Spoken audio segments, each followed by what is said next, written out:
ごいですね。ご新規1名様ご案内です。はい、お願いします。これは1番さ。1番か。はい。はい、なさい。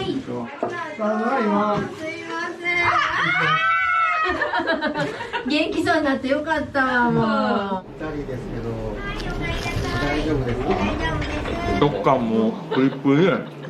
また来たくなる味なの。お気をつけていってらっしゃいませ。ありがとうございます。お願いします。いってらっしゃいませ。ありがとうございました。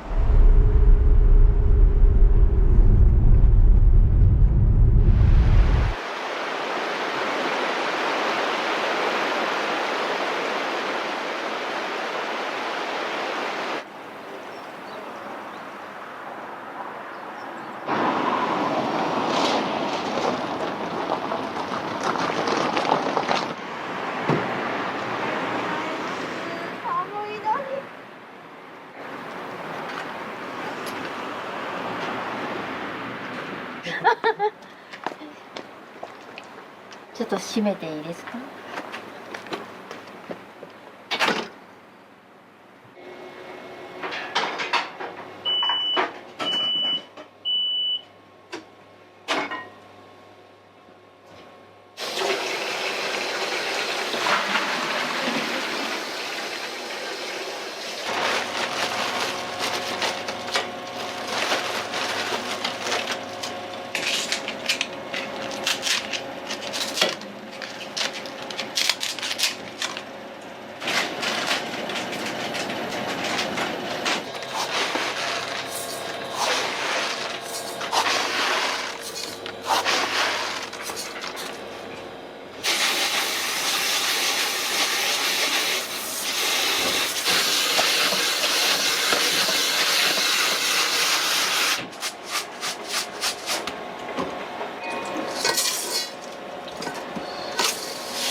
きっかけね。理由ですね。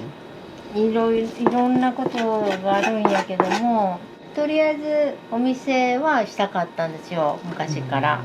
娘が旦那亡くして帰ってきて1年ほどで、乳がんとかになって、そうしてる間に私の一番上の姉が一回り違うんですけど、急に亡くなったりとか、明日ってわからんなっていうのがあって、それやったらお金はないし0円からでほんまどうするみたいなとこだったんやけどでもやってみたいと思って、でまあ娘の働くところも確保してやりたいなっていうか、店を立ち上げて前に行けば、これから先娘が旦那亡くして子供を育てていくのになんとかなるんじゃないんかなとかっていうのもあったりとかして、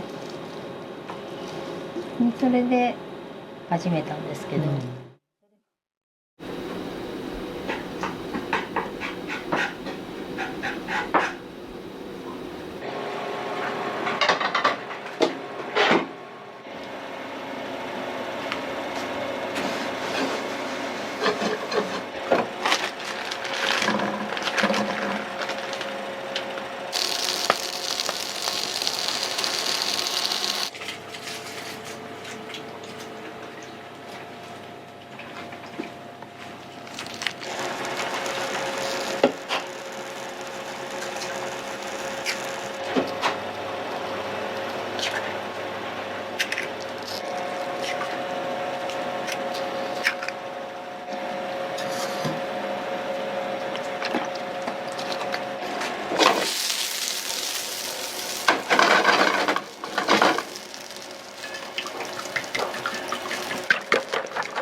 開業しました、5月に自粛が始まりますみたいな、どうしようってなって、友達がお弁当したらってアドバイスくれて、即お弁当に切り替え、もうそのことを言ってくれてなかったら、あのままもう仕事できてなかったかも分からへんなとかって思いました。はい。すぐそれに切り替えたっていうのはほんまに髪がパッと違うからほんまに思いますけどね。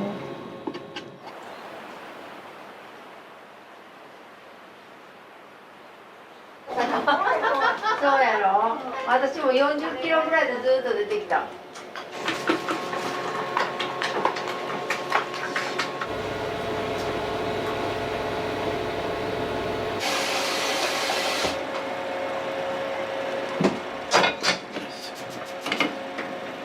お弁当の枕、いつもはキャベツにするんですけど、野菜が高くなったからねスパゲティにしようかな。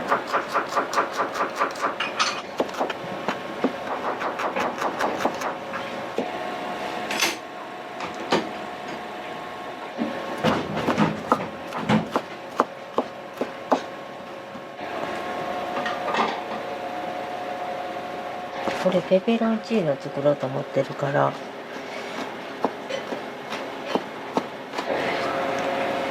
チョビです。何でも作っちゃうんですか？何でも作れるものは作ります。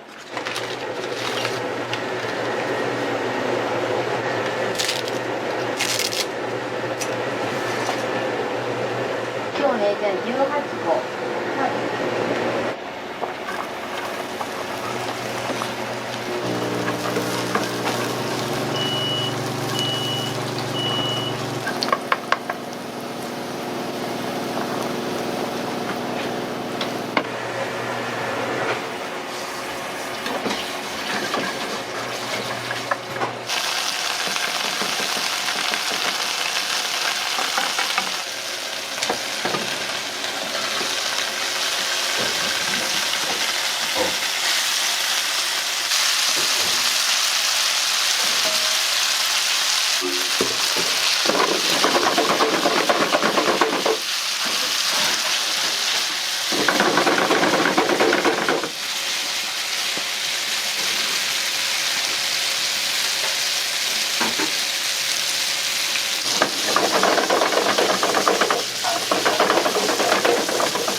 ちょっと味見する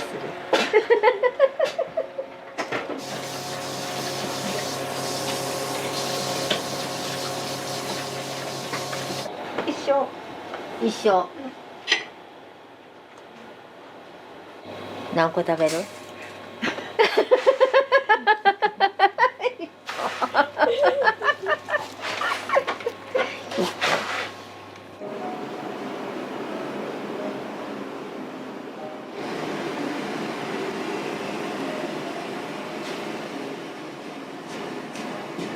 ちょっと日焼けしたけど卵焼きちょっとこれ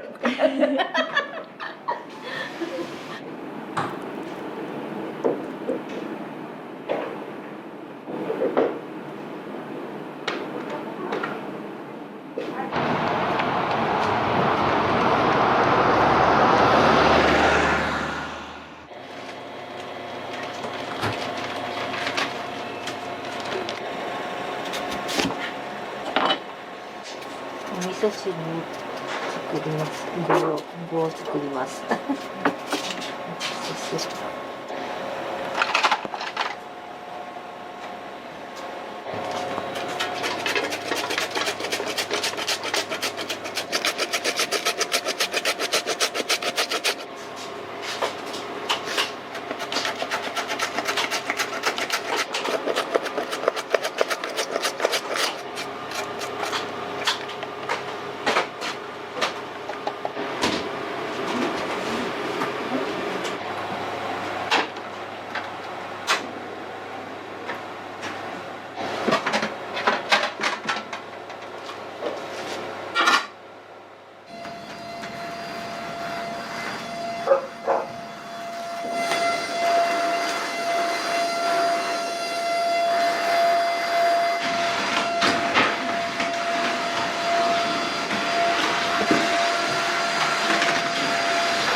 水。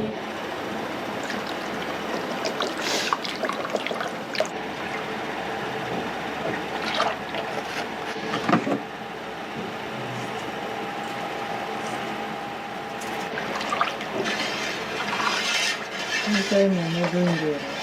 みんなそうなんです。わかんないけど。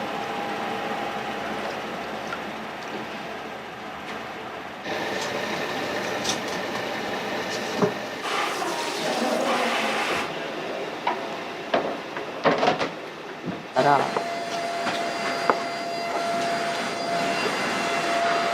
手作りですか？手作り。この辺は結構作って香りが違うのよ。めちゃくちゃ香り強いですね。ね。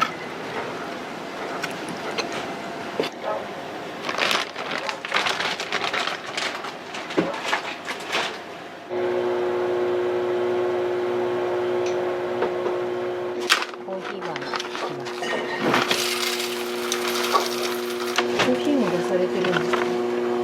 朝モーニングとかランチの時も200円でコーヒー提供してるんですけど、もうちょっと値上げしようかなと。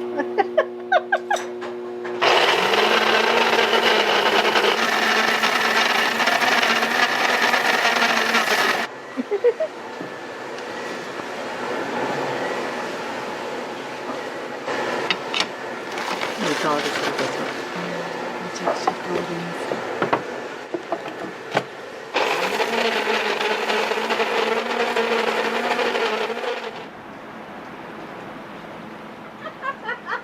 池本分かった。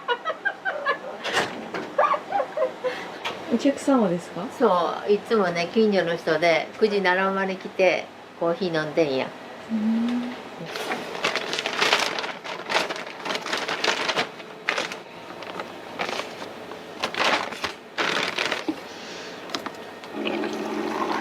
斬新な入れ方。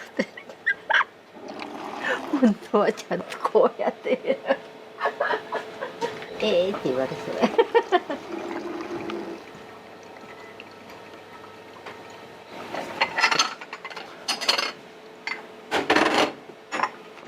いつもはカップぬくめるんやけど猫舌なんですよ。このおっちゃんは角砂糖なんです。専用に置いてあるんです、角砂糖が。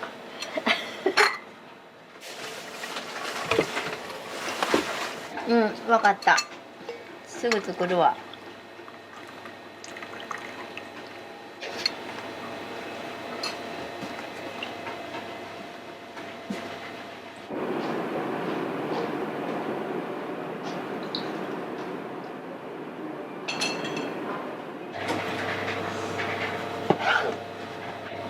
手作りのアーモンドバターです。手作りのアーモンドバターです。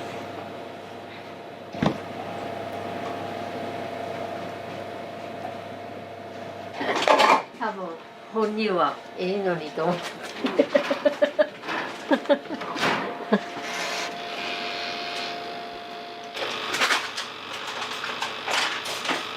こんにゃく。教会のが。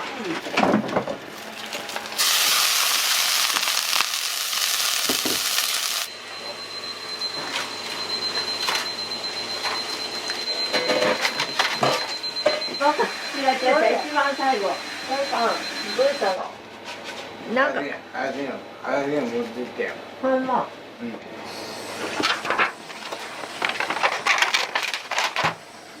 モーニングのセットですそうですね。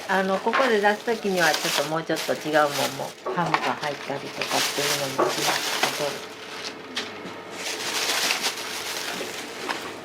けど。ありがとう。はい。ええか。ありがとう。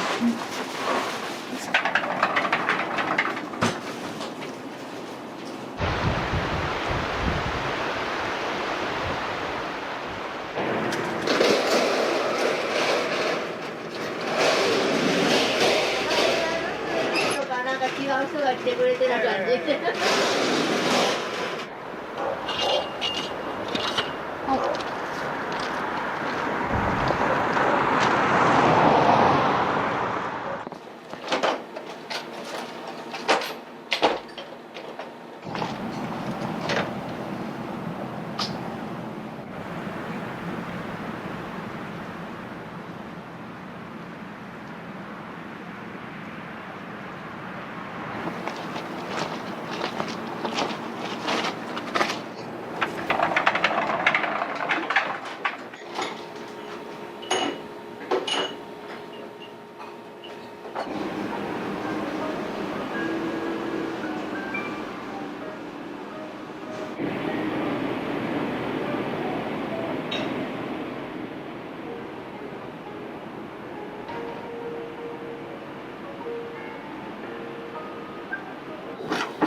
鶏独特の臭さってあるじゃないですか。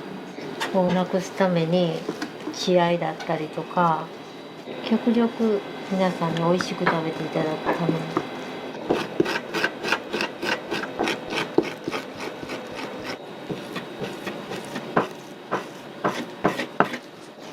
皮がこんな感じ、薄く油とって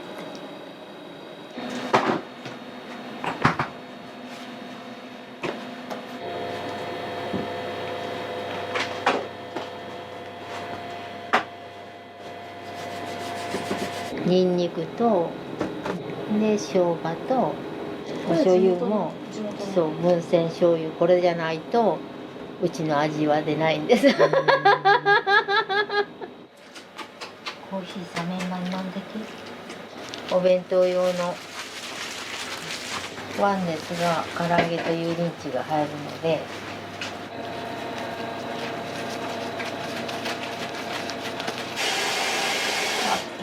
お弁当用の紹介のは入るわけやろね。これはもう唐揚げ、普通に丸いのはこんな感じでお餅を作るような感じ。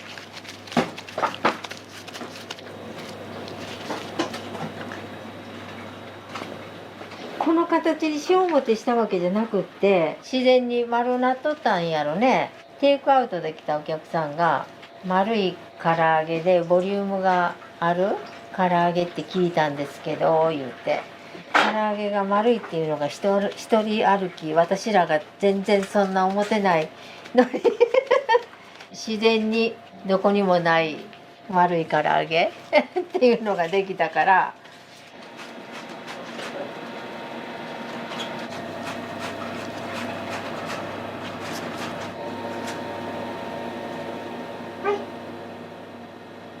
その仕込んでる鶏の量がすごいですね。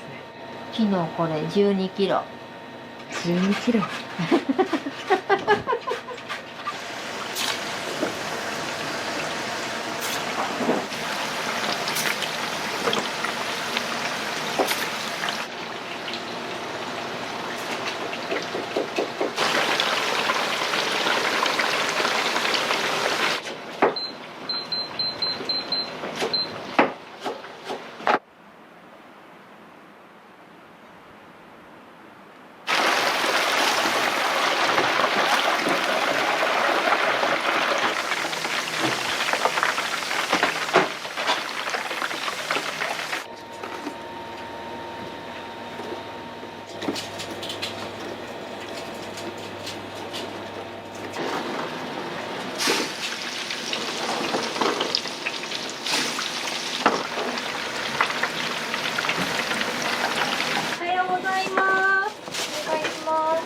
おはようございます。あ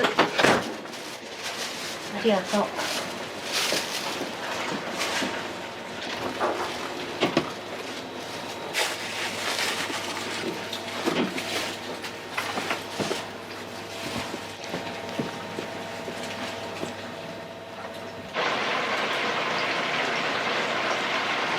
パゲティ入れてくれるの？入れるわ。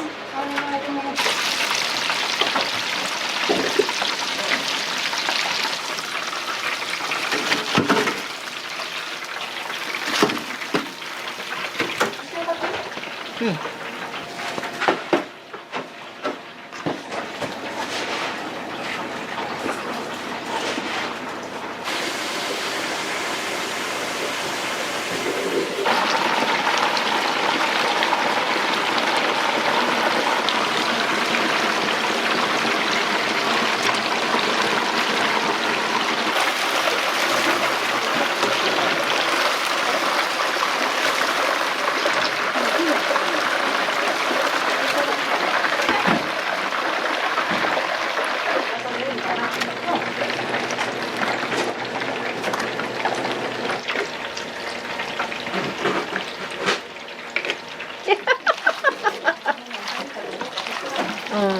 走ってこなあかんわ。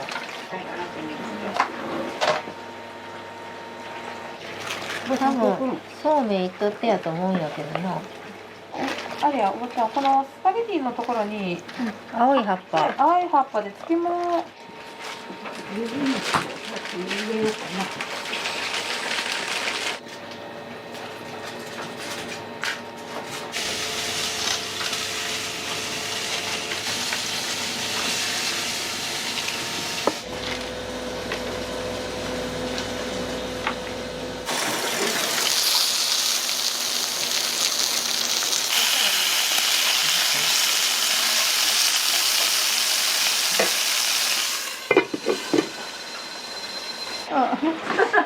まあ多いぐらいでもええと思うんやけどな。そこないよ。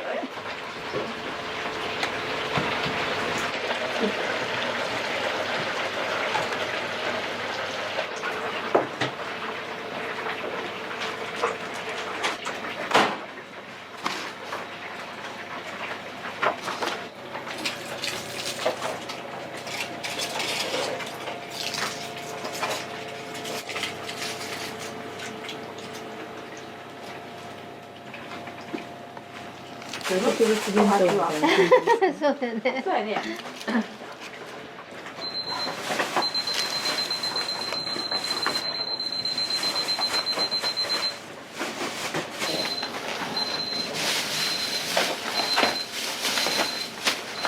おはようございます。おはようございます。変わったので。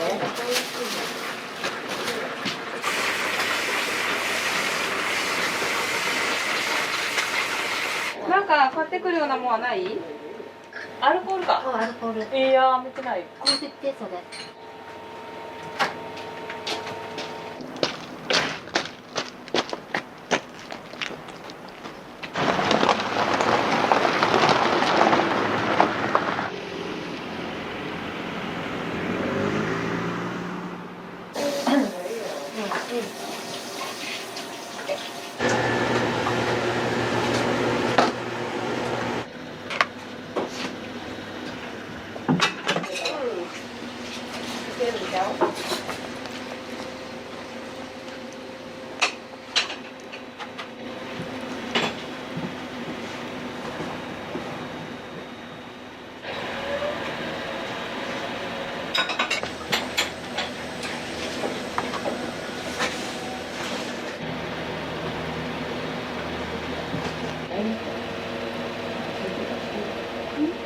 これいっぱい何？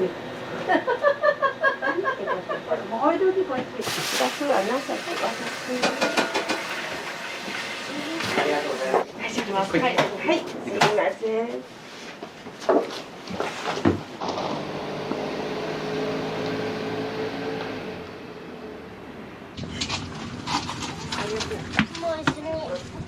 眉毛のと。はい、こんにちは。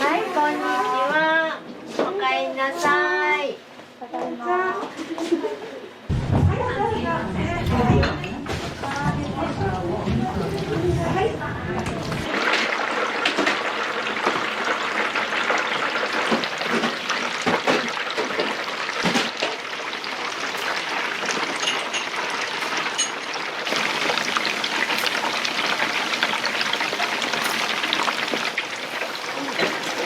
れで、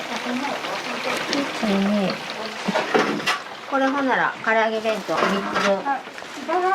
見てちょっと待って。どっちが？大きなちっちゃい。もう一個出そうか。ええか？ちゃん。あ、ある？あった。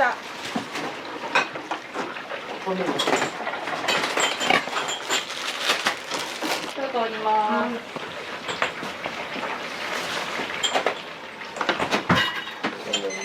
充電したってな。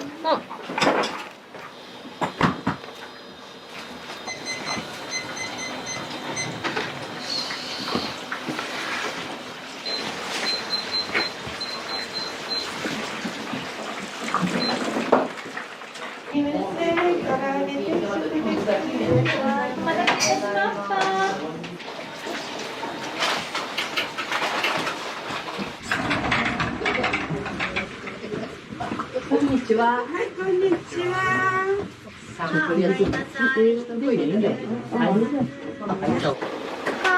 い。ありがとうございます。はい。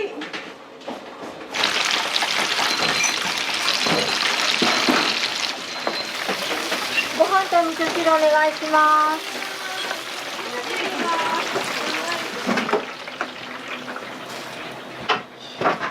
はい。置いて書いたってあかんな。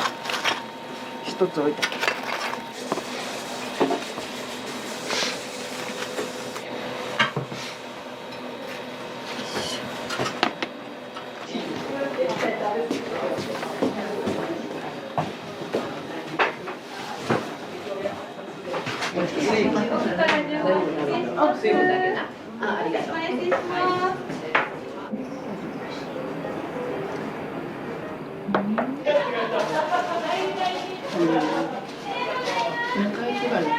今日はミックスフライ定食です。美味しいです。熱々で、はい。明るい感じで、はい。いいと思います。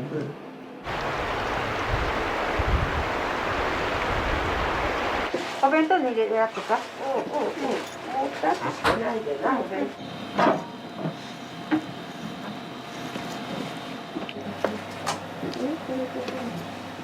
10分ぐらい。はい。すいません。お名前だけお願いします。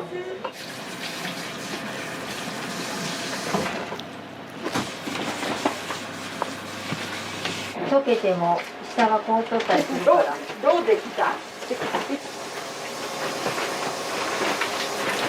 る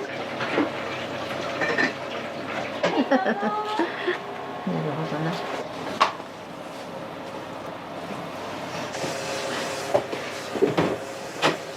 おたこ。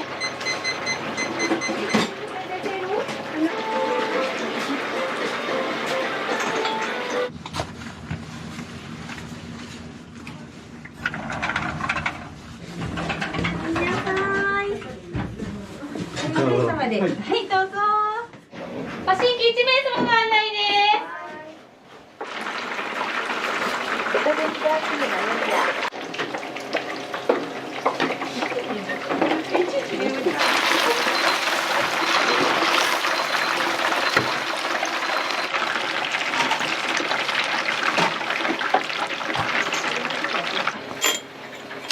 ゆきちゃんのもでした。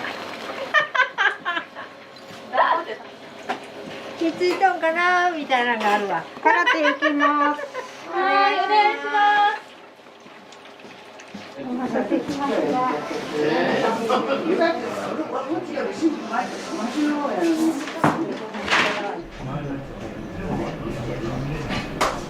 い、ちょっと待ってくださいね。ありがとうございます。ありがとう。お腹いっぱいになったかな。はい、ありがとうございました。ごちそうさまです。はい、ありがとうございます。こんなにすいませんでした。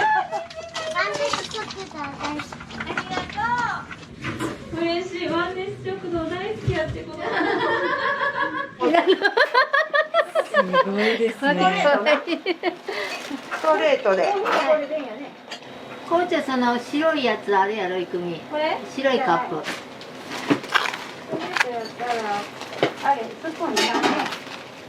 これ油淋鶏とないの1個。余ったかったもんな。制服が子供の制服が畜産の制服じゃなかったもん。すいません。では410円のお返しになります。よろしくお願いします。いってらっしゃいませ。ありがとうございました。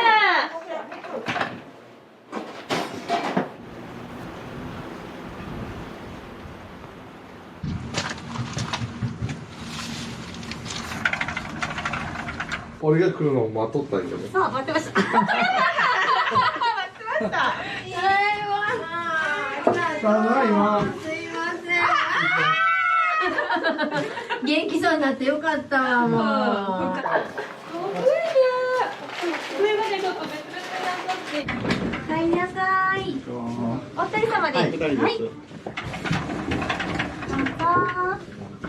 お待ちになりました。ベルでお知らせください。ご新規2名様ご案内です。はい、お待ちしてます。ありがとうございます。失礼いたします。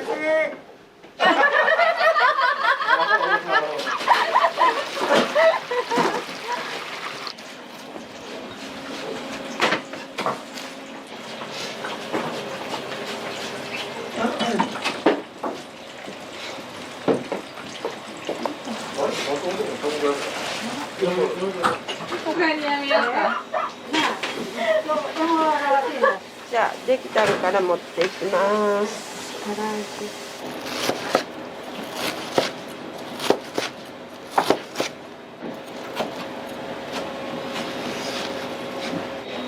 とんかつできました。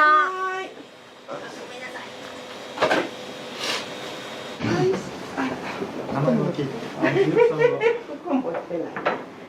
それは結構早く食べてる。こういう感じで。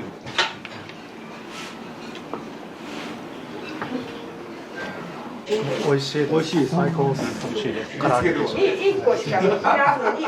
めちゃくちゃボリュームがあるというか、噛み応えもしっかりあって、めちゃくちゃ美味しいです。何も持ってない。お気をつけていってらっしゃいませ。ありがとうございます。ありがとうございます。ありがとうございました。お気をつけていってらっしゃいませ。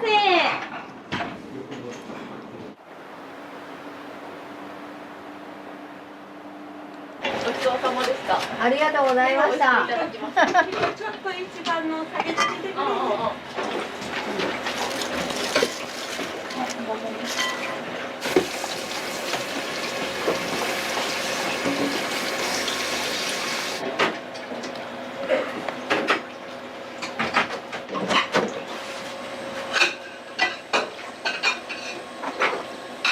柚子の皮持ってもらいます。はい。よっ。いきまはい、す。お願いします。あ、ごめん。はい、後ろの。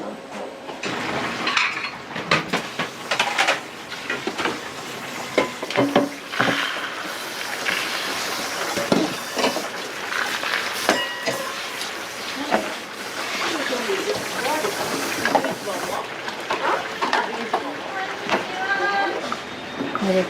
ありがとう。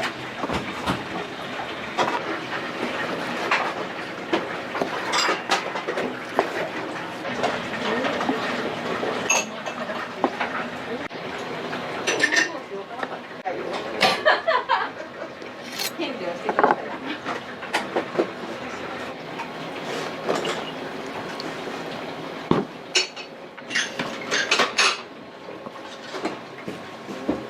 はい、お待たせ。は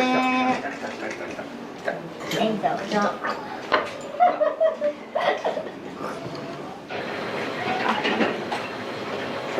それだけやな。は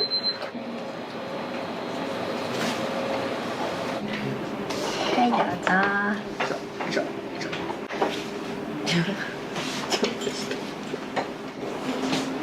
どうぞ。そうです。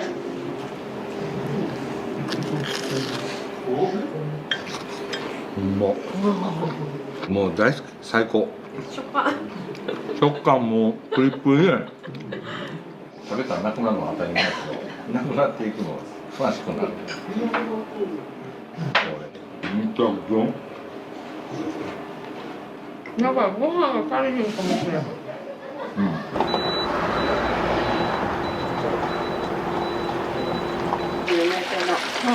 ミックスと鶏卵。はい。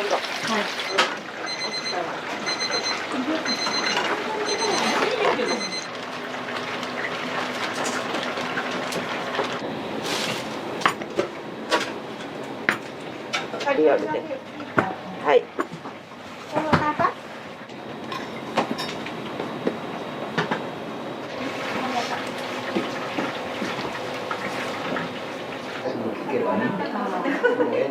ゆっくりどうぞ。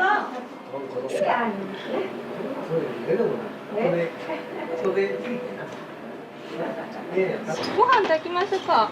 はい、いただきます。何個炊く？いきます。おかわり食べました、おかわり。ありがとうございます。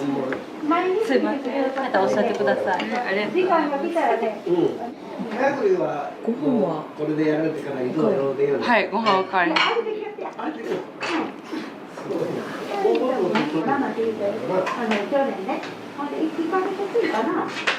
れが入るけど。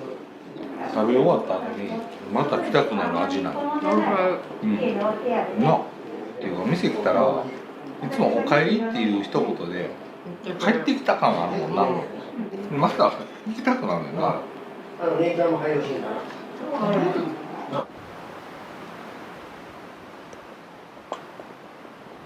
これ聞こえへんもん。もうな600円。そうなんや。600円で。ごちそうさまでした。美味しかったです。ありがとうございました。こんにゃく美味しかったです。美味しかった。めっちゃ美味しかったのこんにゃく。あ、よしよしね。ありがとう。はい、ありがとうございました。僕らはどれぐらいもう2年3年目ぐらいですね。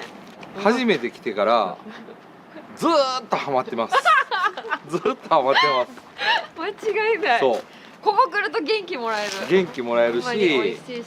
なんていうのやっぱ家庭の味というか、本当お母さんの味がすごい染み込んでて、もうここでしか味わえないご飯、ここでしか味わえない雰囲気もあるし、お母さんにもう僕ら大好きです。これからもずっと来ますんで、はい。美味しいご飯、はい。いっぱい作ってください。はいお願いしますありがとうございます。ごちそうさまです。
はいどうぞ。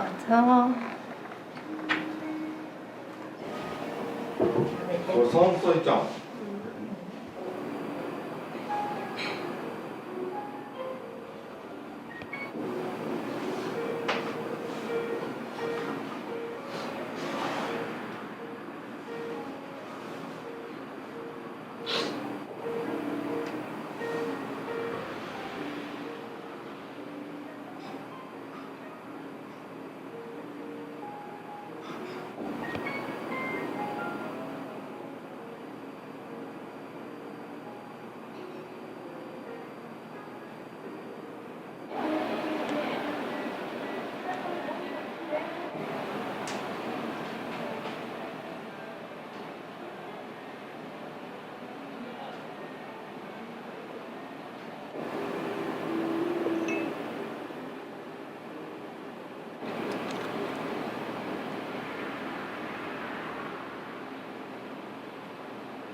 笑顔で接客されているお姿が印象的かなと、ほんまですか。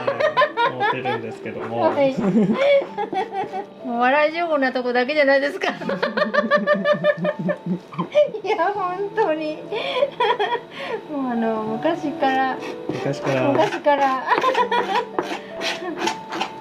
やっぱりお客さんの声っていうものをすごく大事にされているんですか？そうやね、それはあるね。やっぱりお客さんがこういうのしてほしいとかって言って、それでできたのがだし巻きやったりで、エビフライもお客さんがエビがエビ使ってるから素材が良かったらお客さんつくからねみたいな言ってもらって、でもほんま今すごいエビ人気でそれ言ってもらってなかったらちょっと安いのにしようかとか質を落としてちょっと安上がりにしようかとかって思ってたと思うんですけど、いい素材を手間暇かけて手作りでしていくことでやっぱり美味しさが生まれるんですね。いまだに新しいお客さんが来てくださるっていうね、もう4年目になるけども、もう野菜なんかも近所の人に助けてもらったりとか、その地元の人が使ってって言って持って行ってくださったりとか、もうすごい助けられてる。本当に従業員が作ったのを持ってきてくれたりとか、まあみんなの後押しがあるからこうやって前に行けてるからね、ほんまに周りの人に助けられて感謝でしかないっていうのをほんまに思ってます。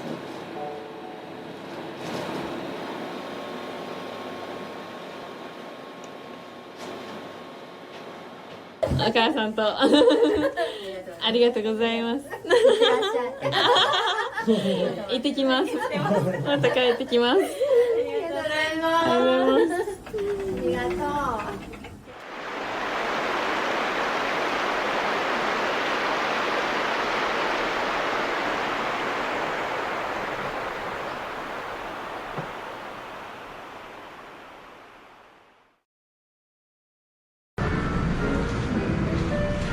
あったか鶏が2つと、あったかエビ1つです。はい、ありがとうございます。まもなく店も行きますね。すいません、失礼いたします。硬すぎず柔らかすぎずっていう、もう関西人が好きなうどんの麺のね。変わります。ゆで玉うどん1です。ありがとうございます。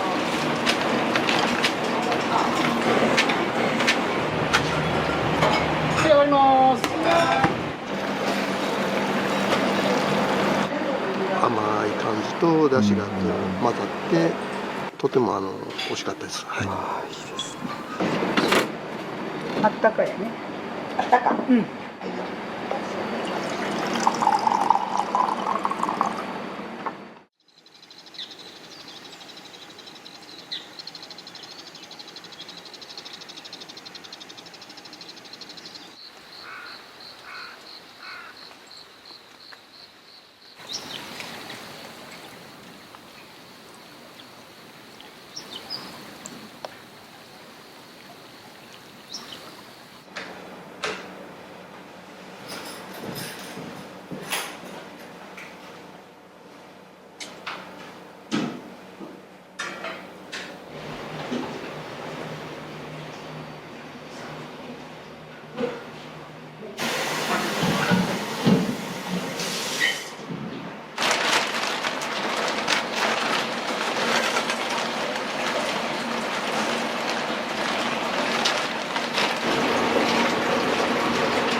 はね岡田さんの酒のつまみになります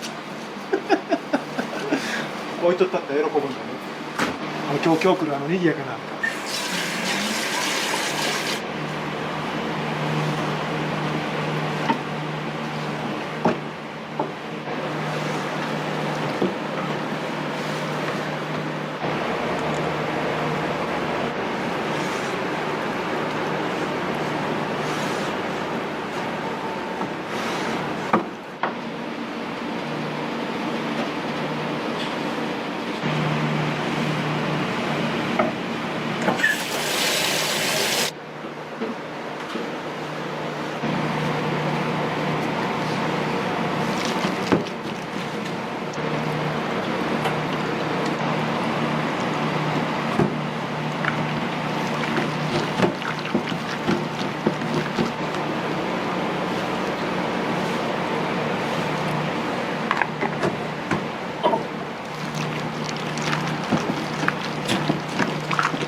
従業員の用のジュース置き場なんですよ。好きなの飲んでください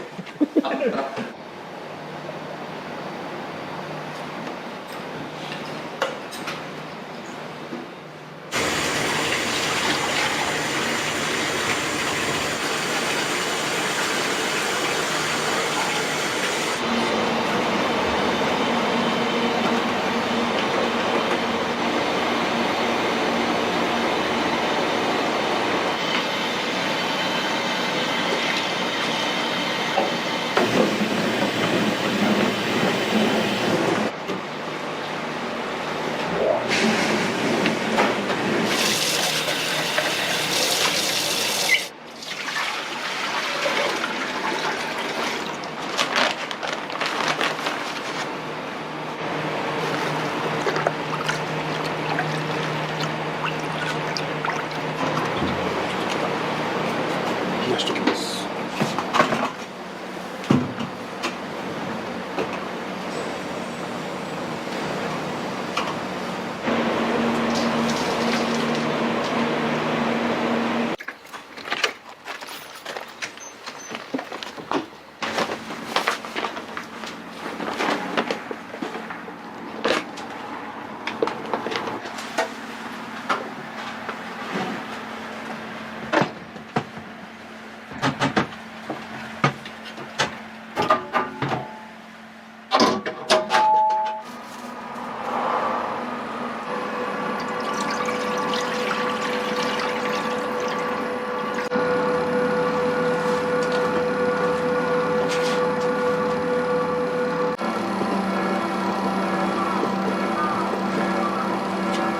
ここオープンする前に丸亀3ヶ月だけバイト行かしてもらってね、でその時に富士製機の機械使いやすかったんで、これはと思って。っていうか最初はちょっと妥協して買ったっていうか検討したとこもあったんですけど、使ってみたら意外と使いやすくて、で麺も美味しい麺作れたんで、丸亀はもうちょっと大手チェーンのノウハウをちょっと学びたいなぐらいで、もともとは西宮の方のうどん店に3年間店長してまして。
で食べたら美味しいんですけど、こんな感じでくっつきやすいんですよ。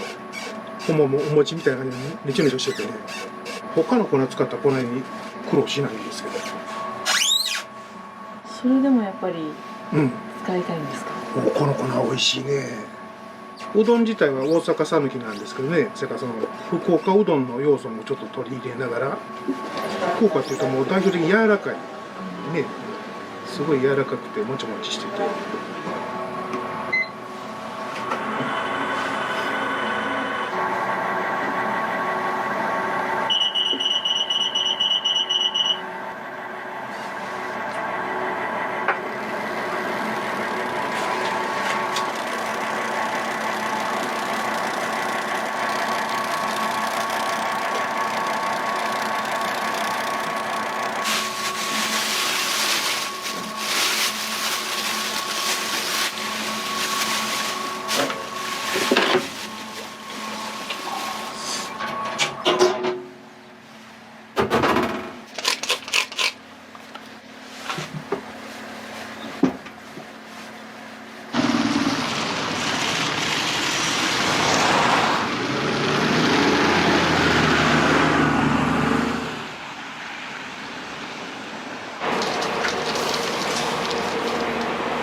これでね、一度大体30人前ぐらいです。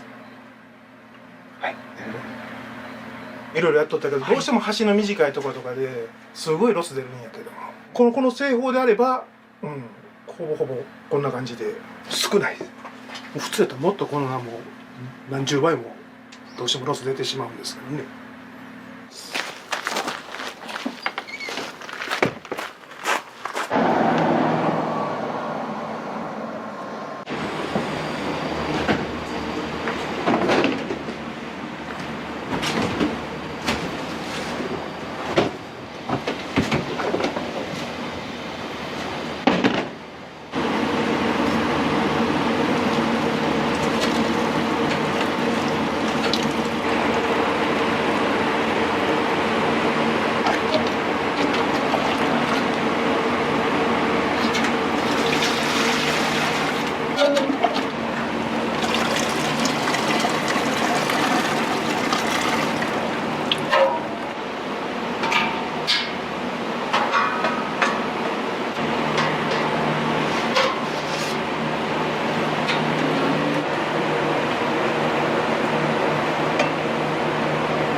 くださいね。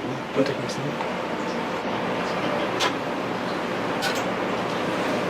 あー、めちゃくちゃ美味しいです。もうすぐ香ります。はい。やっぱり後で入れてるからね、特にね。30分ほどカツオの旨味を最後に出してより美味しく。はい。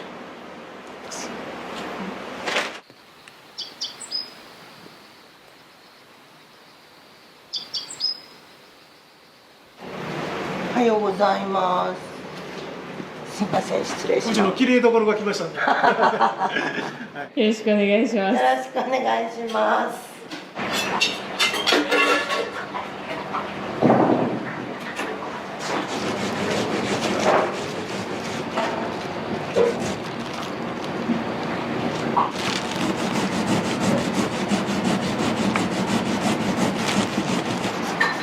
とりあえず赤ちゃんスプーンがね、ここできます。あ、赤ちゃんスプーンします。はいはい。もう油も入れなくても痛くなったらな。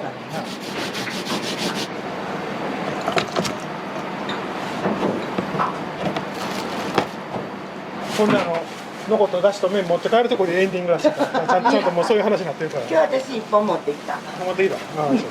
レモン何個ぐらい残ってます？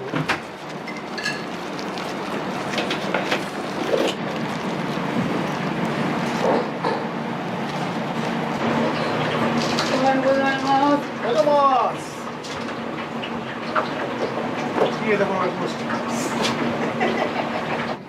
おはようございます。おはようございます。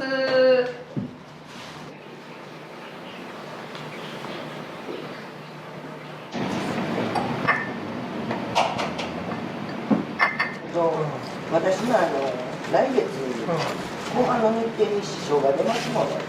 そんなに来たみたいな。何の顔？あ、おった。猫さんごめんなさい。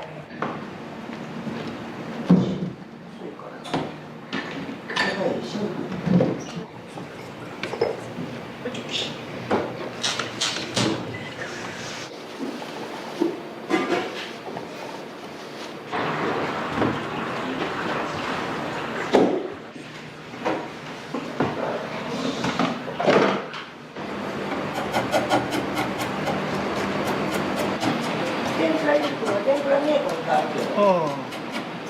言っちゃう。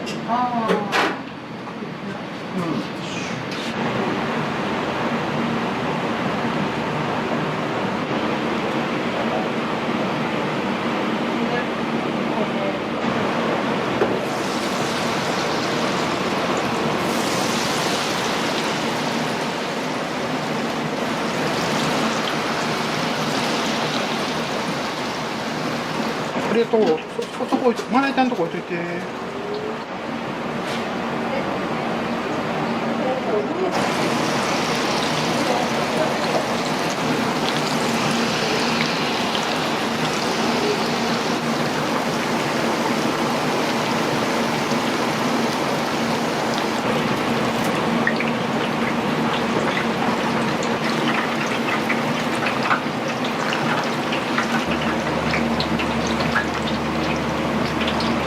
オープン前にちょっとだけ揚げてみて。かぼちゃよね、ずれちゃって余計甘なって美味しいな。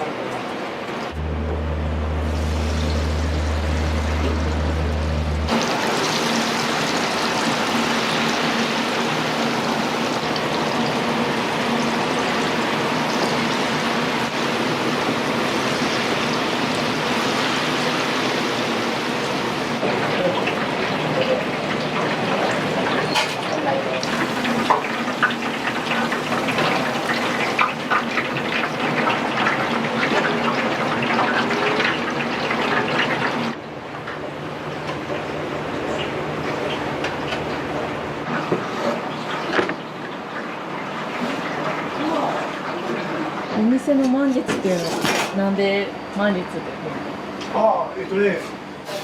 満月の日にね、なんかいろんな出来事がありまして、で、なんだか月をちょっと意識するような感じでね。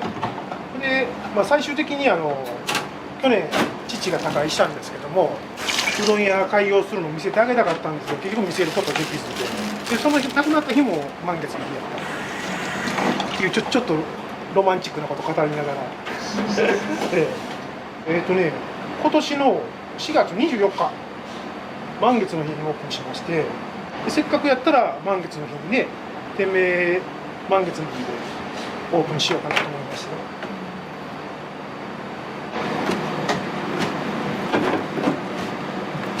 夏の間はね、この青柚子しか手に入らなくて、ようやく黄色い柚子がね出始めてきたので、まもなく普通の黄色い柚子に変えますけど、一番最初に美味しいなと思ったのは自動販売機のうどんですね。プラスチックの茶碗ポコンと落ちてきて湯切りしたうどん出るんですけど、それでなんかかき揚げみたいなのがポコンと乗ってるやつ、あれを3歳ぐらいに食べた時が一番美味しかったかな。でもともとずっとその後もうどん麺類全般好きだったんですけども、30中ぐらいかな、僕の友達がショットバー経営してた時なんですけどね、でその時にちょうど第二次讃岐うどんブームみたいなのが始まって、それでその子に本もらったりとかして、で向こうにうどん食べに行ったりとかしてる間にちょっとうどん屋いつかやりたいなと思ってね、でそこから20年ぐらいかかったんですけど、ようやく、オープンできたっていう感じです。まだもうちょっと先かなっていう形だったんですけども、もう年齢ももう54になりましたんでね、もうここで勝負かけんともうないなと。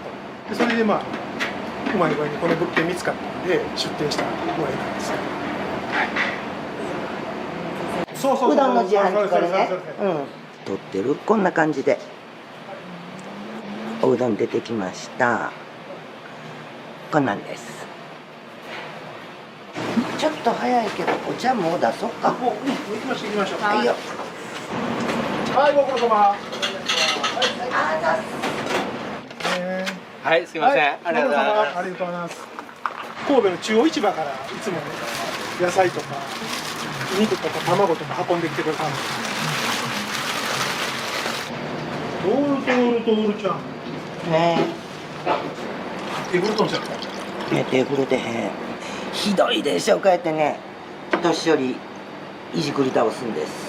余計なこと喋らないで早く仕事してください。してます。賑やかな職場ですね。はい、もういつも今日はね、もうみんな緊張して静かなんですけどね。普段はもう岡田さんが一人で喋ってます。喋ってない。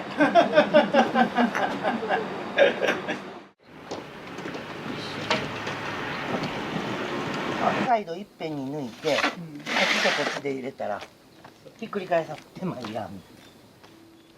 10分前です。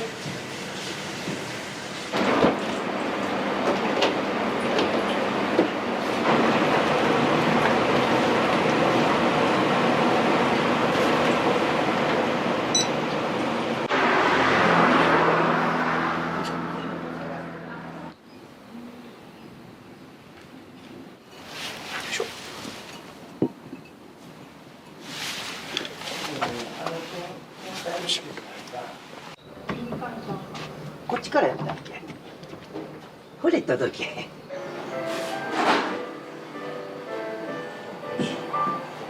いや、その風の加減。風かな。OK です。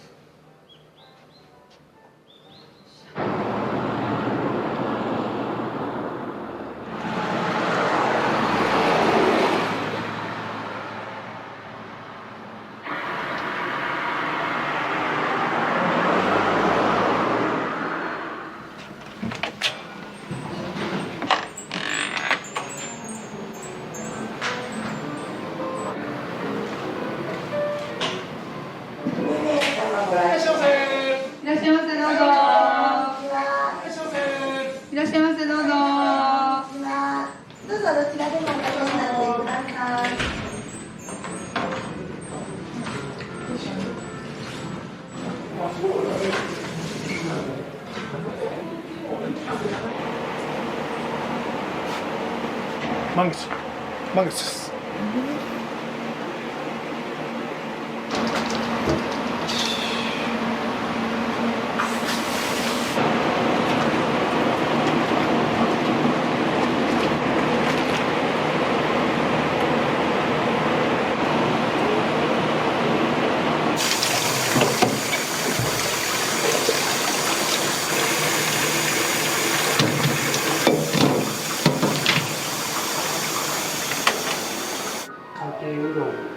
と筋丼2つ。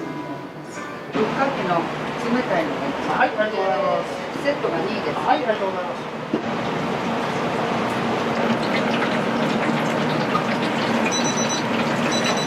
よしといいですか。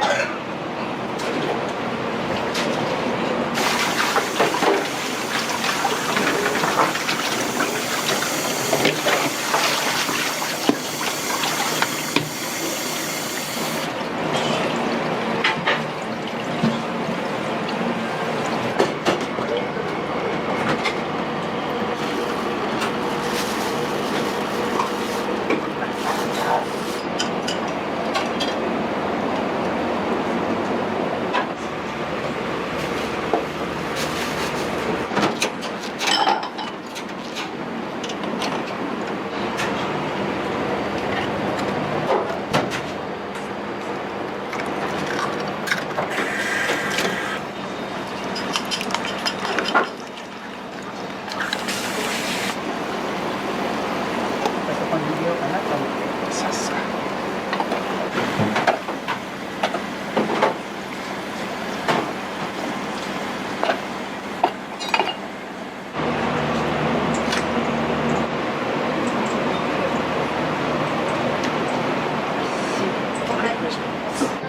はい、ぶっかけいきます。すみません、お待たせいたしました。冷たいぶっかけのお客様。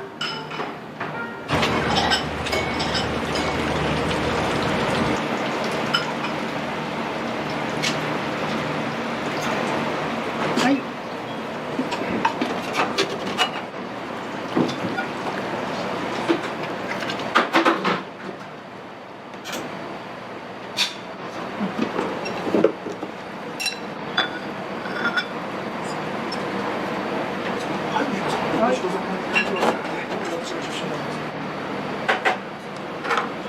はい、失礼です。はいよ。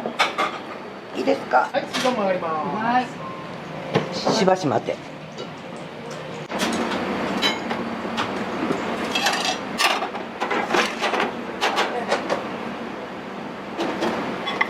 はい、はい、はいよ。はい。す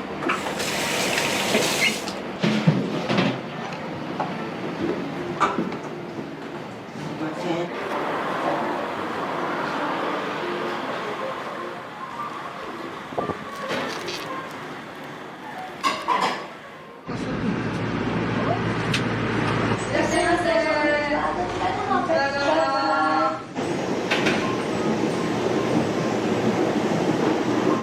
天ぷらとすじ玉ですね。はい、お願いします。天雲1、すじ玉1です。どちらでもおかけになってください。は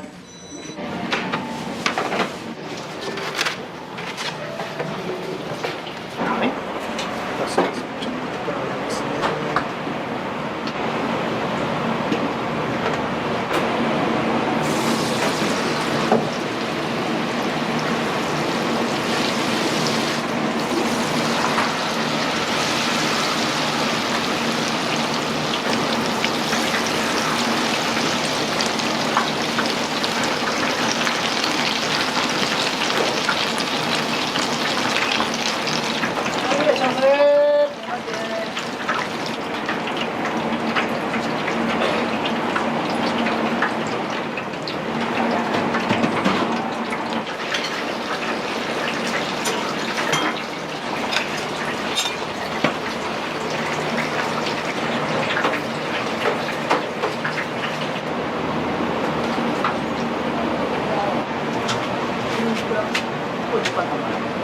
はい、天ぷらもいいですよ。は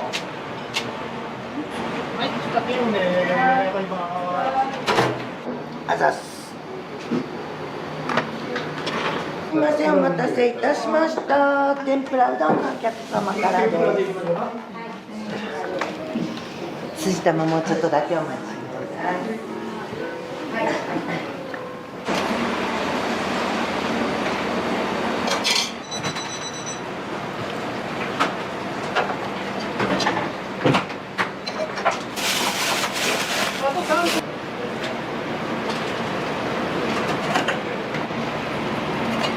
いいですか。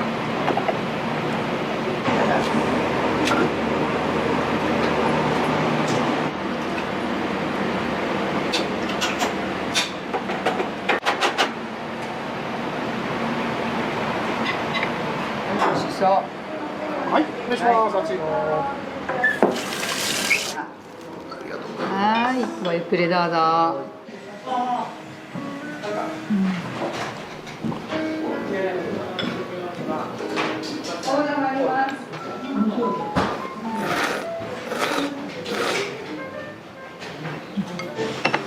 ぼっかけ？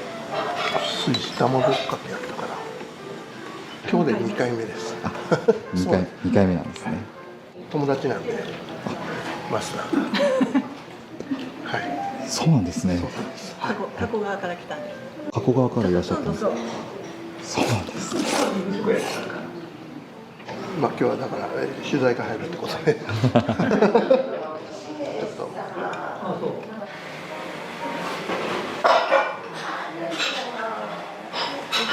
天ぷらうどんがお2つで、はい、お待ちください。はい、お願いします。天う2つです。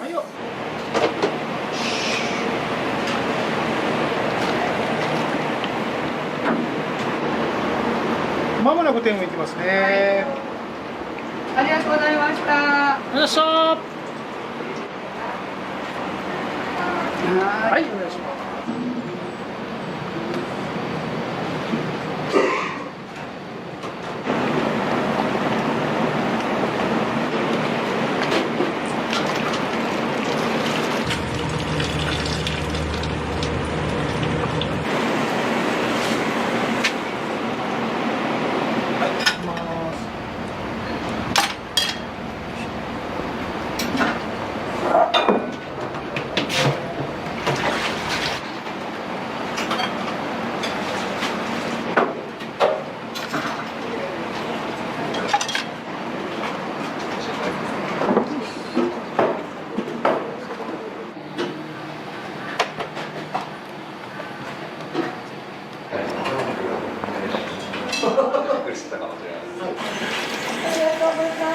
お待たせした。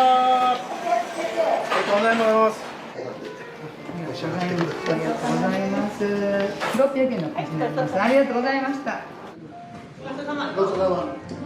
どうぞ。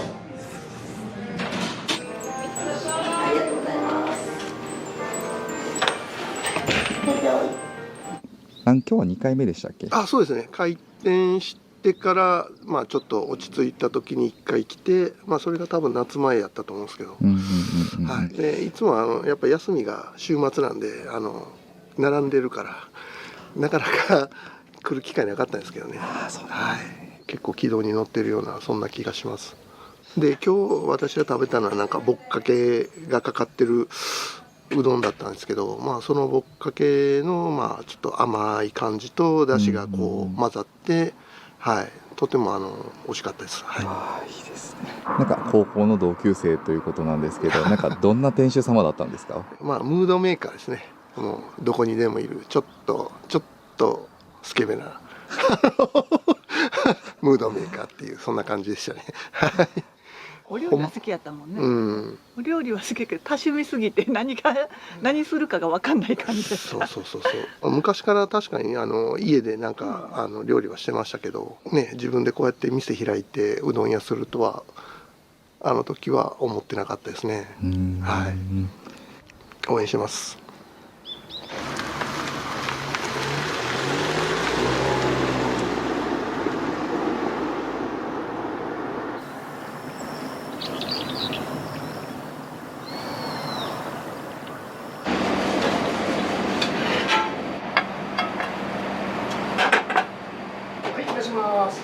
はいよ。はい、どうぞ。はいよ。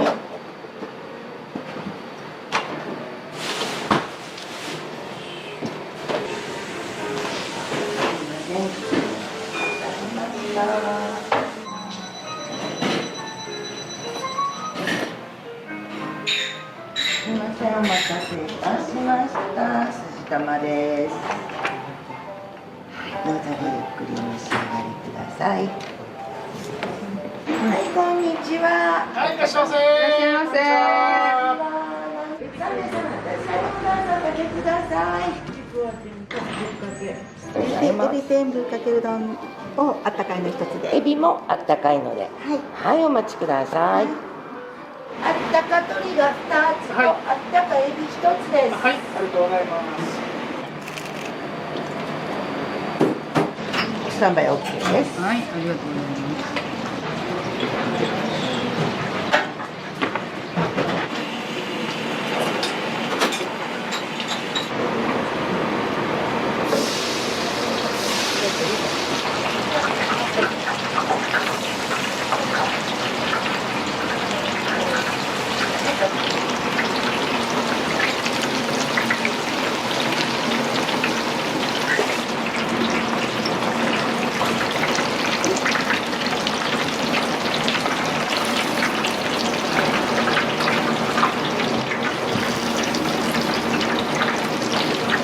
あったか鶏からいきますよ。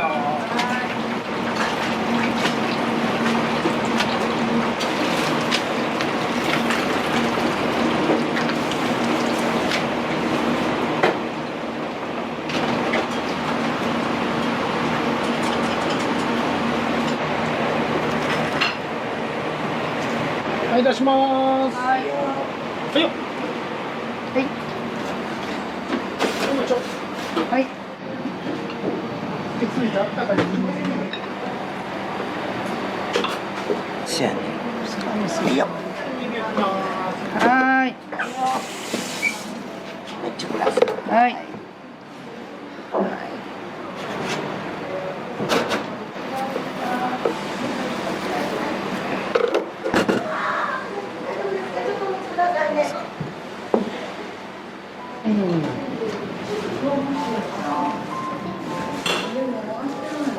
まず鶏天からでございます。はい、お待たせいたしました。もう一つこちらで。はい。どうぞ。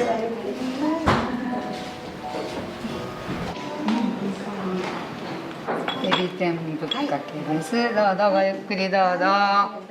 カツオ踊ってますね。失礼します。はい。それでお願いいたします。どうぞ。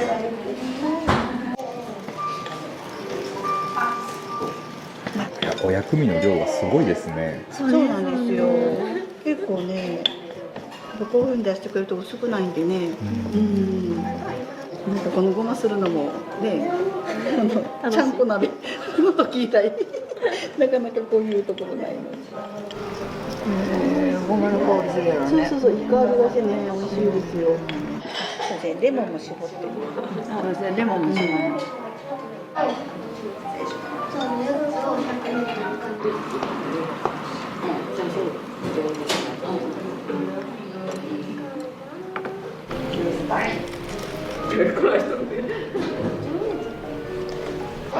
美味しいです。美味しいです。この鶏天が美味しいです。鶏天も美味しいですか。美味しいですね。そうでお野菜も入ってるから、その天ぷらがね美味しい。もう一回食べに行きたいね。硬すぎず柔らかすぎずっていう、もう関西人が好きなうどんの麺のね。ちょっと食べれるかなと思っても食べだしたら意外と食べれるって珍しいですよね、こういう薬味もね。こんなつけるのも珍しいし。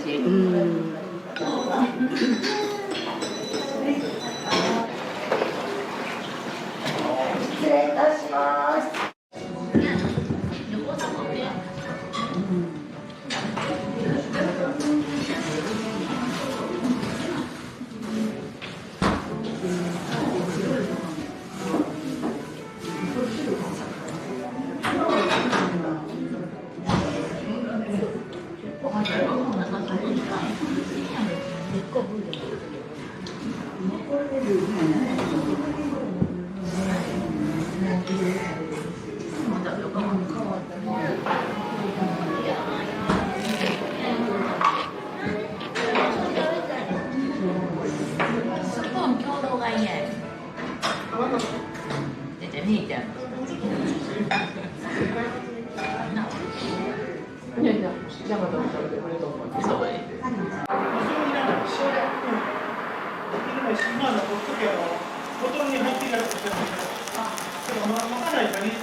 こん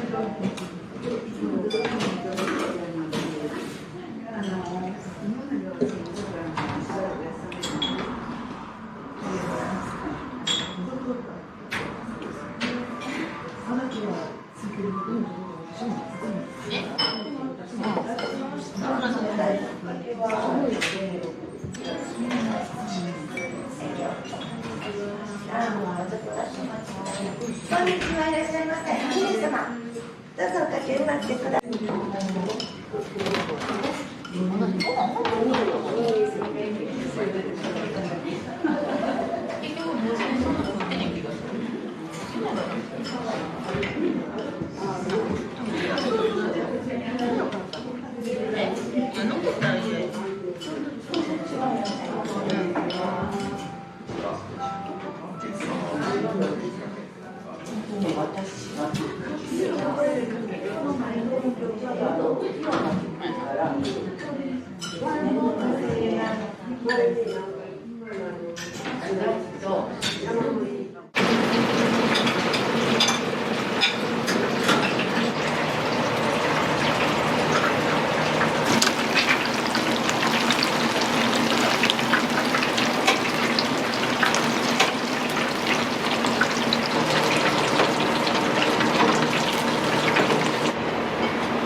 い、上がります。はい、お願い。ちくわ2つ。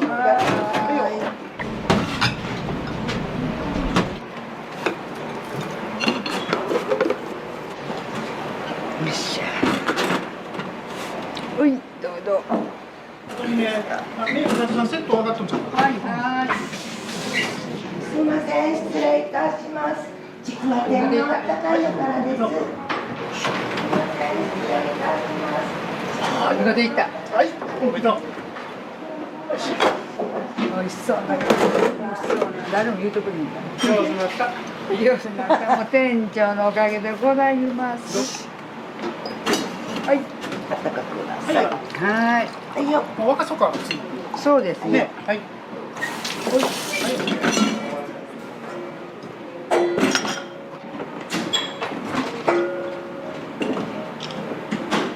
礼します。お次、飛び天です。付け出し、ご利用やったらおっしゃってくださいね。ありがとうございます。はい、失礼します。ありがとうございました。いらっしゃい。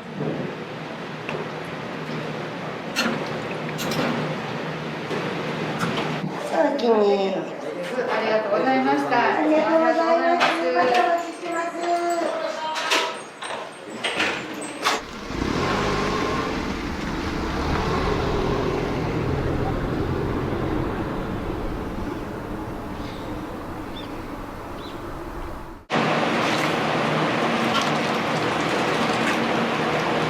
お願いします。あったか鳥天です。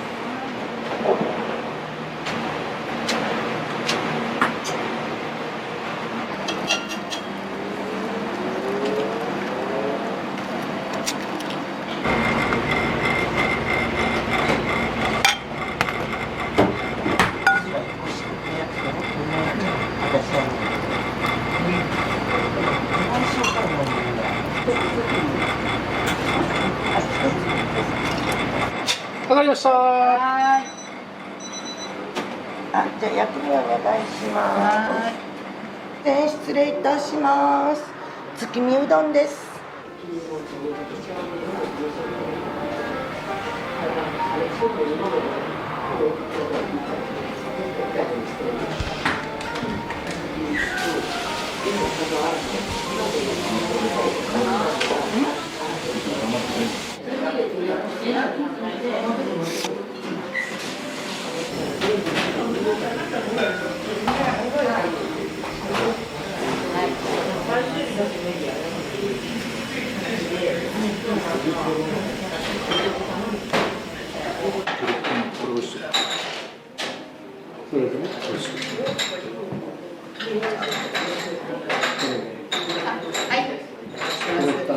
はい。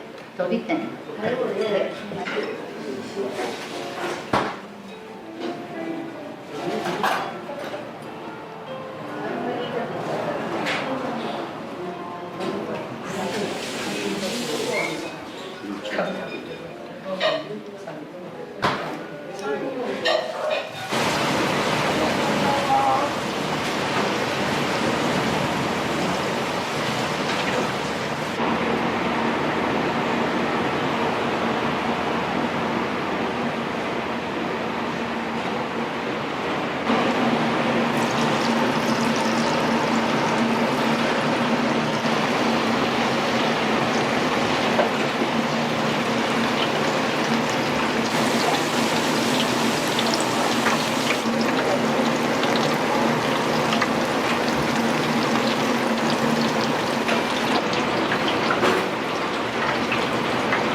材ね、大根おろし。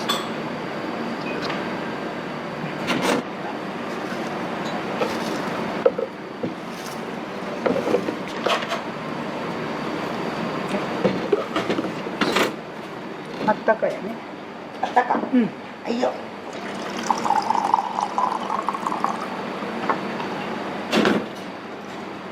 はい、失礼します。お待たせいたしました。あったかいちくわ天です。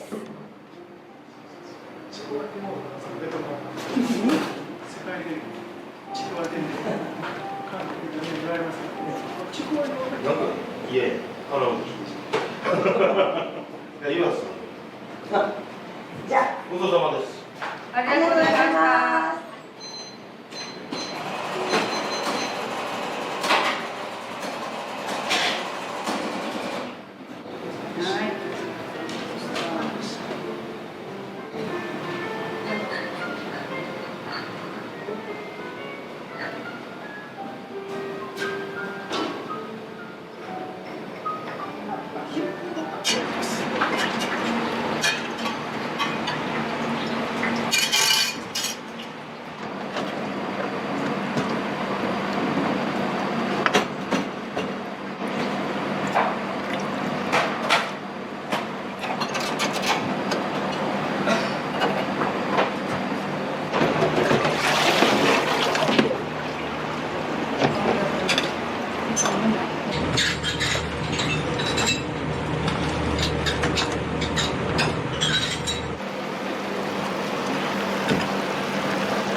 上がりました。はいよ。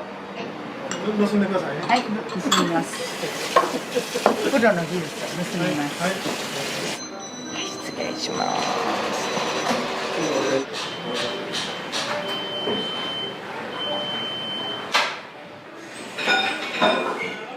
はいよ。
失礼します。はい。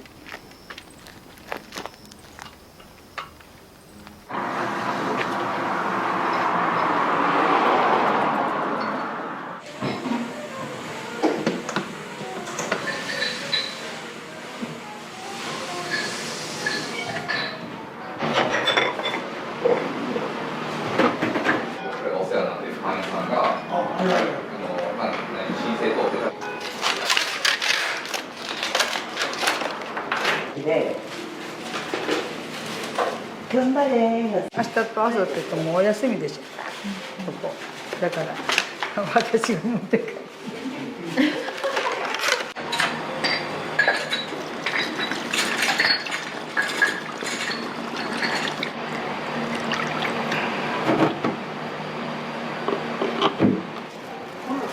ごちスタートしようか。ぶっかけは1本とぶっかけを1本ください。でいいの？はい。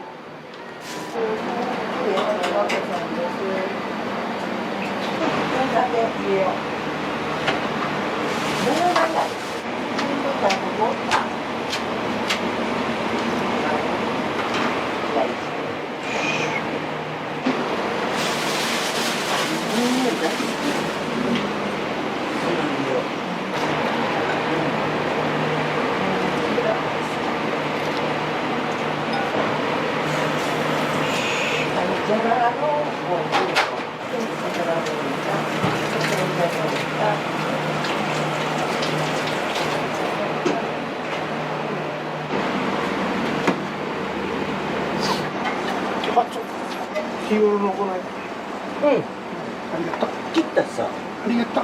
美恵子さん。おでんでもしょうがない。なんかおでんすると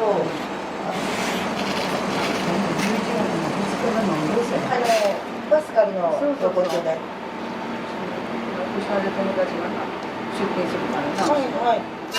はい、美恵子様。はい、ありがとうございます。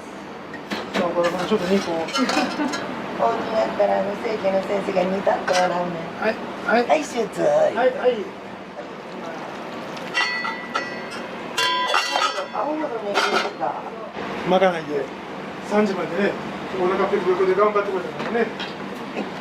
どうぞ。いただきます。お疲れ様でございました。美恵子さん、休みの日にうどん食べに来てくれるのかな。家でもうどん食べてるし。そう、毎日おうどん食べてますね、私。毎日こんな豪華なまかないを。そうですね、残り物のね、残り物と試作を食べてもらったりとかね。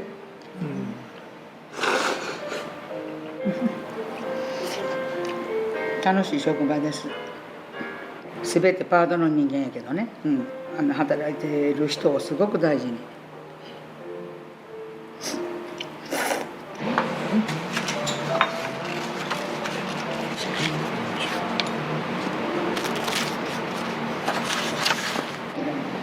はい、デザートやでー。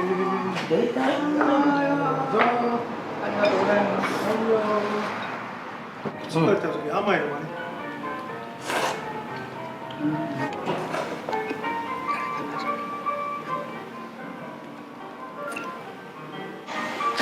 疲れ様でした。賑やかな職場ですね。そうです。賑やかですよ。漫才かなんかできそうなね感じ。なかなか不思議なご縁でね、なんかたまたまちょっと誰かおらんかなって言いよったら一人見つかって、でその人つながりでどんどん増えていって、それからもうみんな知り合いの知り合いの知り合いのいう感じでどんどん増えていって、みんなねチームワークよくてねありがたいですよ。広げとくから。OK です。はいよー。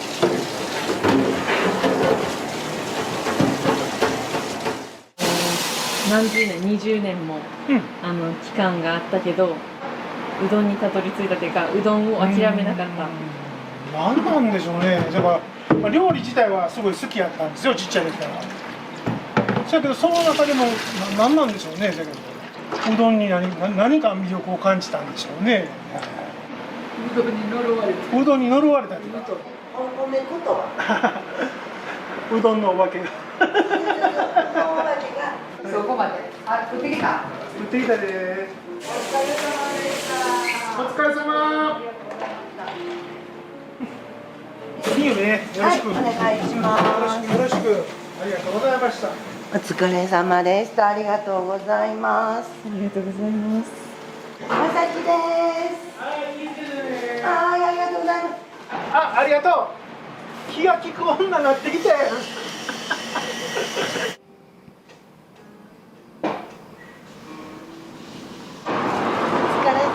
ありがとうございました。失礼します。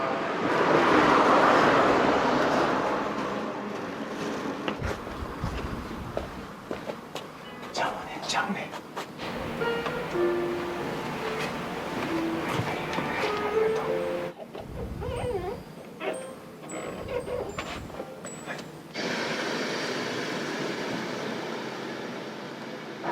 撮影やからって昨日ね、綺麗にね窓を拭いてくれたんですよ。クリーナーでね。間違うてあんなにかけたらインクにじむから気ぃつけやーって言うてにじましたやつ。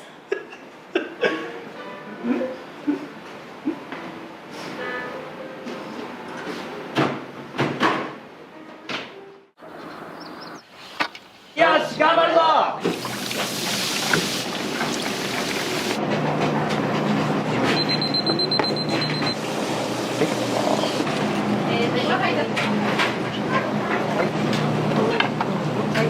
山口さん、卵かけをお願いします。2つお願いしますね。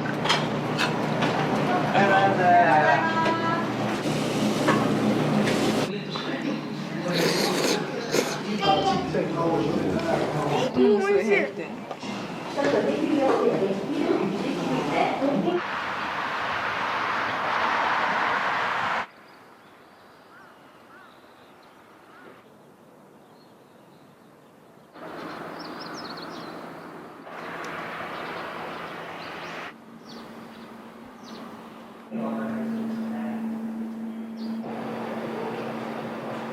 その場所に行かせてもらって最後のお別れしようって、そこでもおばあちゃんの昔話がおばあちゃんのことについてこんなことあったよねとか楽しい会話になってるんですね。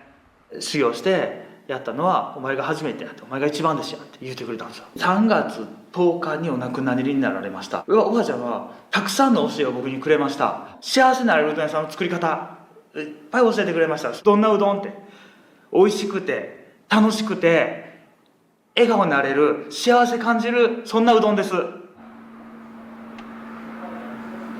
りがとうございます。いいです。今日も忙しそうです。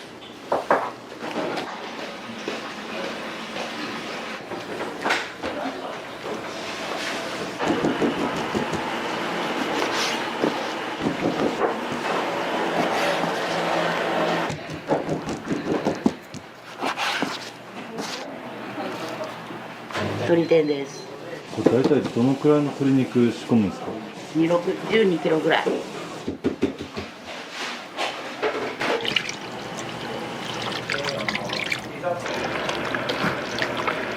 もうちょっと置いときます。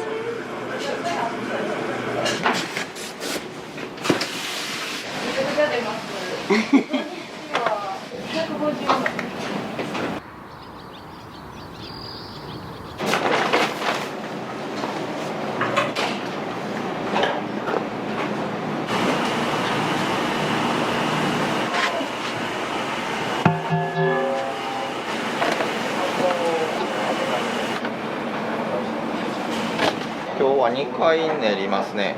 だいたい150食、平日でだいたいそれぐらいです。土日になると300。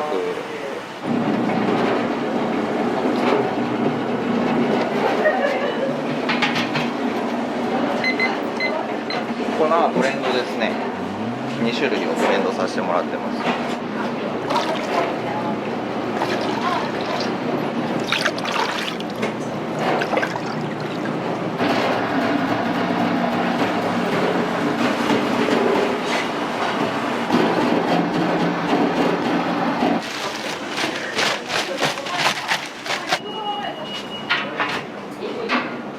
1時間半から2時間ぐらい熟成してから取り出してで踏んでいくっていう作業をするんですけど、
昆布、いりこで後から鰹節を入れます。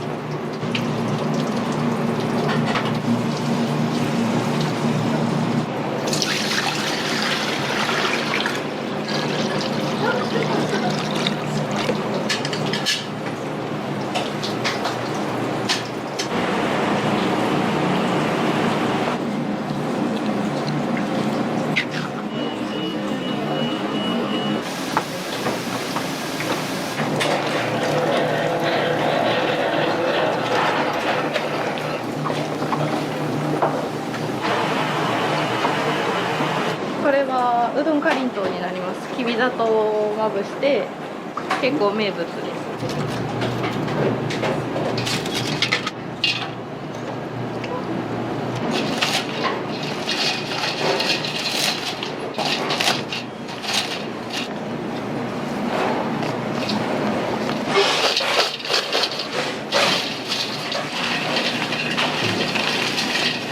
これ午前中で売れちゃうからすごい人気なんですよ。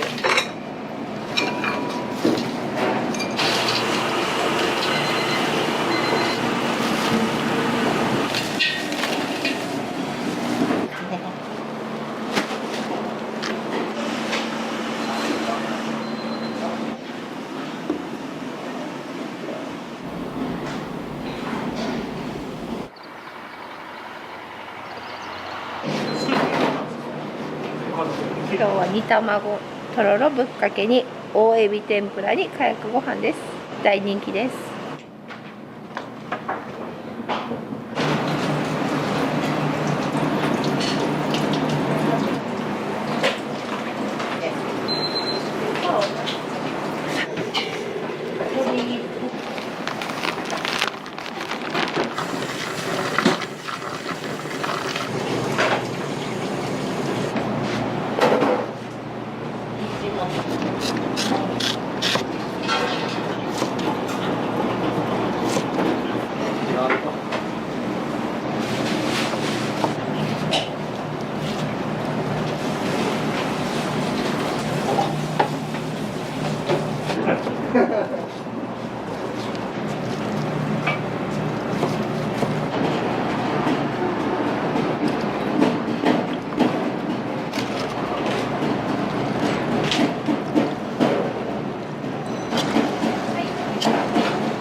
そうそう、あれはイラストレーター。そこから3着にお客さん来てもらわなあかんの。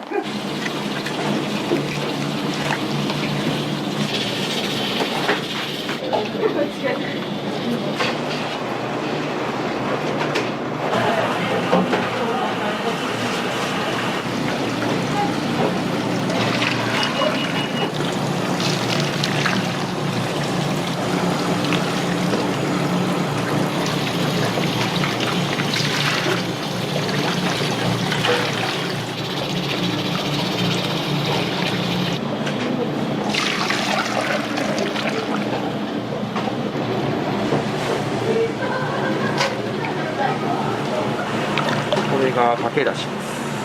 これが少し濃いめのぶっかけだしです。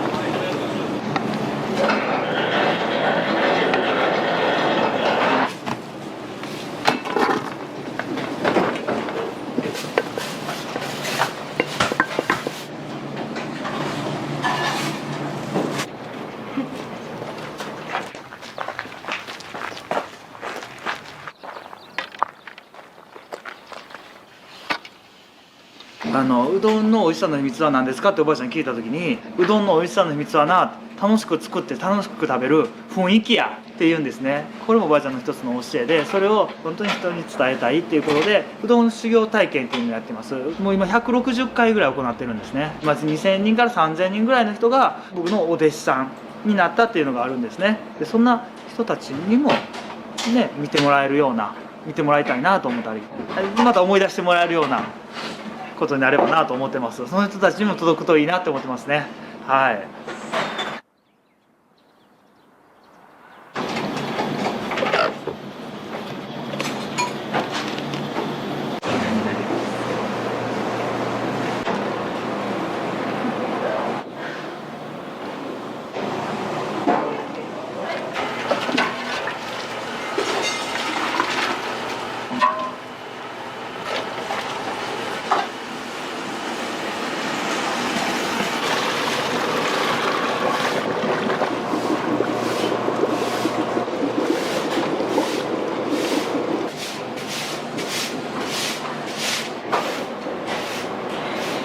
ガイナの食材を作ってくださってる農家さんです。っていうかお隣さんです。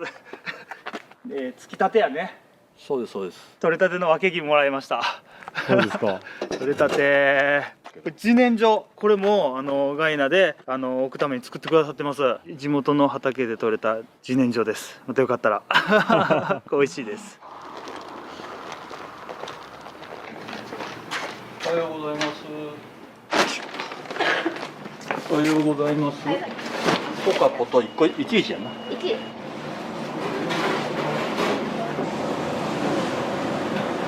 畑ですか。畑。店長さん。そう。はい。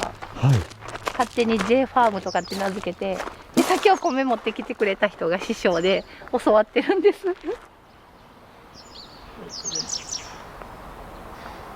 ネギがないとかってなったら J ファーム取ってきますとかって言って、ここみんなチョキチョキって切りに行って取れたてのネギ出してます。葛西のところってどんなところだったりします？なんか葛西自体が穏やかというか、街自体がなんかのんびりしてるのかなっていう。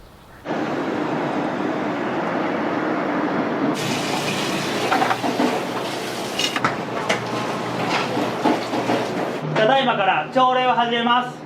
社会の役立ちと考えて価値のある仕事をしていきます。ハキハキとした元気な声。ハキハキとした元気な声。ニコニコと明るい笑顔。ニコニコと明るい笑顔。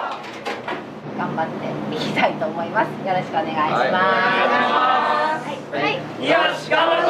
お願いします。修行最後の日にして仕事営業終わった時におばあちゃんに教えてもらったうどんを地元でうどん屋しますと。でガイナ製麺所のキャラクターのモデルになってほしいって言ってこれを作りました。ここがなかった頃にやるって決めて書いたものです。そこから3ヶ月後にこれを作ってガイナ製麺所オープンになったっていうことですね。たくさん修行中に言葉をいただいて、そしてこれ大事にするとともにこれの難しさにぶち当たりながらやってます。はい。おばあちゃんいつもうどん作りながらねブツブツ言ってるんですよ。美味しくなーれ美味しくなーれ美味しくなーれって言ってるんですよ。思いをうどんに伝えていく、お客さんの笑顔を作るんだって、食べてもらう人の笑顔を作るんだってやってました。こんな可愛らしい単語になるんですよ。これでポンポンっていつも叩いてました。ポンポンって大事なうどんなんですね。美味しくなるんだよって。この時に均等になるようにたくさんの量になりますんで。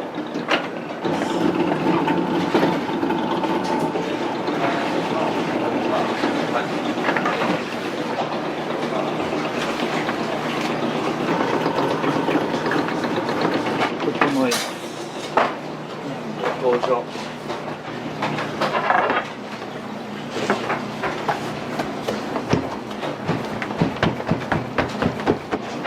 押しながら伸ばしていく、透かし打ちっていうんですよね。修行最後終わる時におばあちゃんがこれを捨てたるわって教えてくれたのが、うどんはうまくなったらこの幅でうどんが打てるっていうんですよ。どういうことかって言ったらこういうことなんですよ。この幅でこれ麺棒を回しながら手で揉んで下に叩きつけながらトントントントンって打ちっていきます。これだと均等にして団子がこんなに大きくなりました。いきますよ。切るのがまた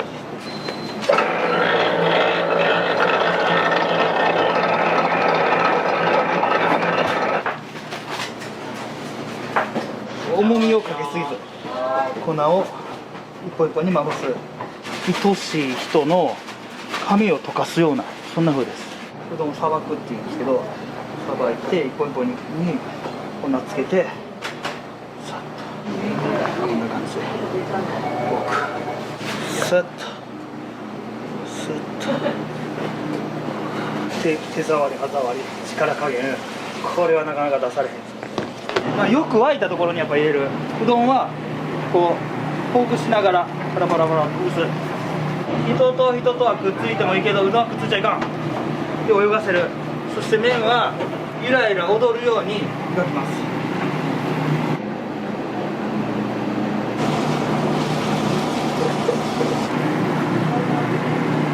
いっぱいの釜玉うどんから始まりました。全てそれから今これだけなってるんですね。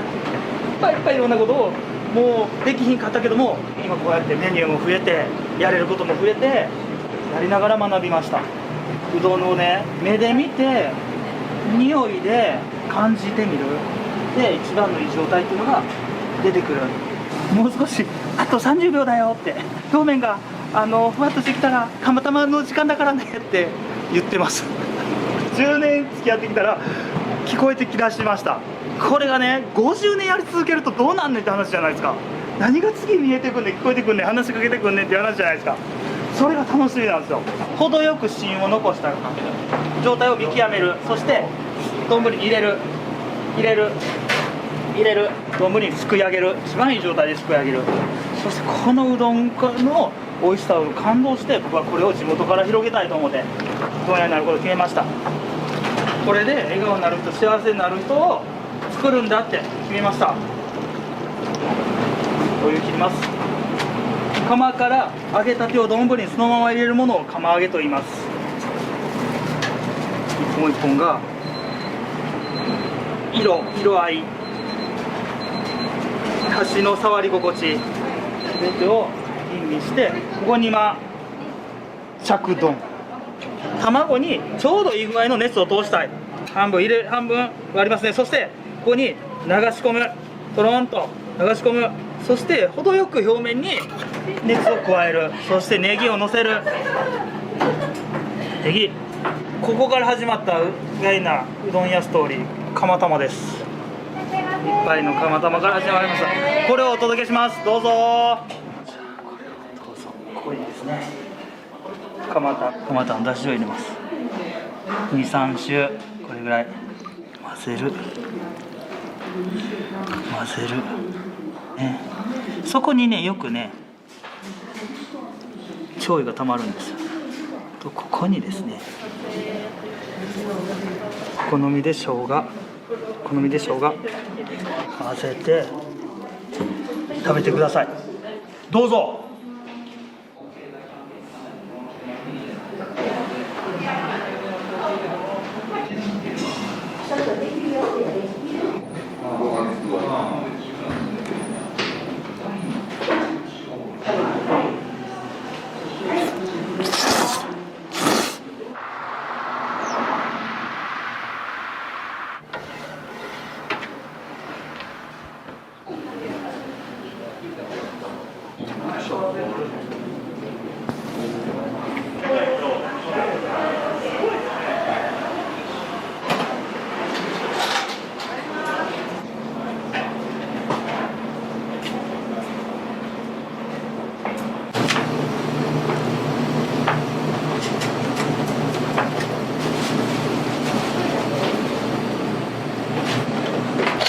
じゃあオーダーいきます。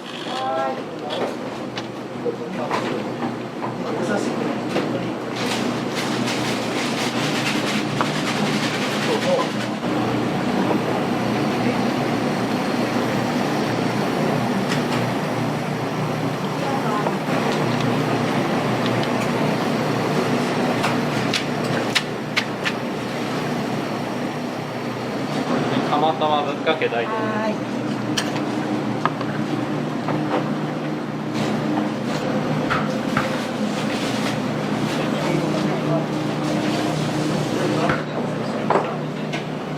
になりました。お待たせしました。番号札25番でお待ちのお客様。釜玉のお代理も。はい。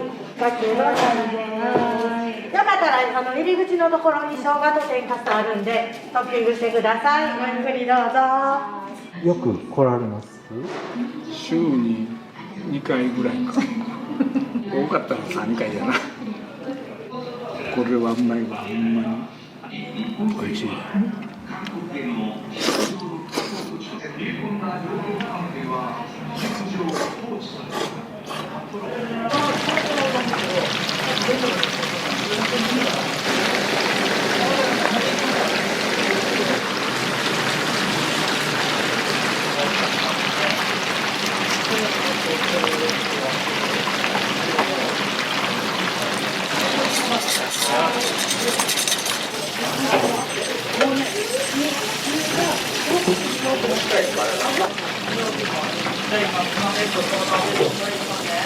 これね、ちょうど一応吹き上げるんですけど、昆布に入れる。見ました。これで笑顔になると幸せになる人を。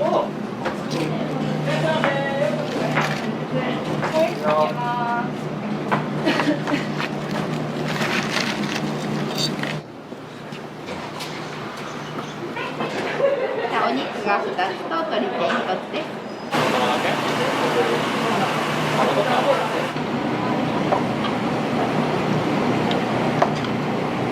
お願いします。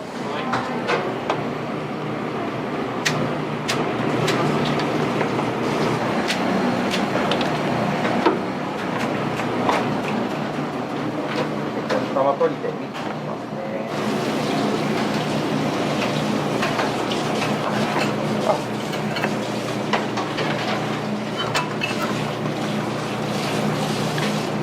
次の肉盛りで。おい、肉茹で揚げ待ちです。いや、はい、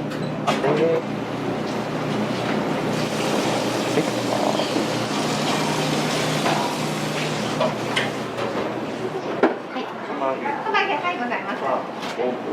大盛りで。はい。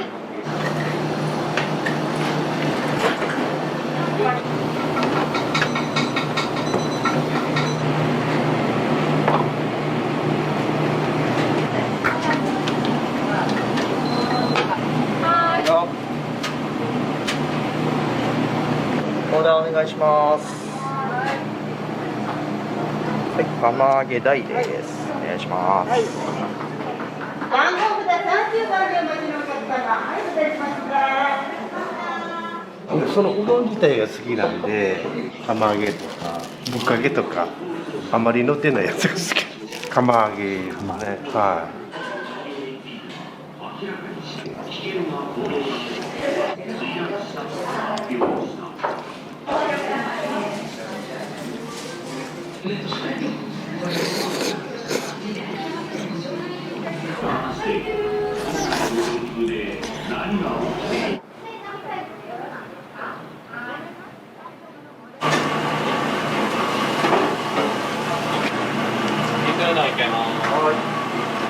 さっき届けお願いします。ライナちゃんにしますね。ライナちゃんと。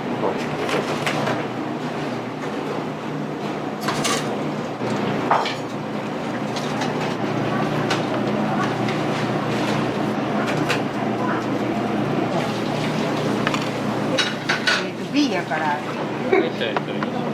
い、お願いします。はい。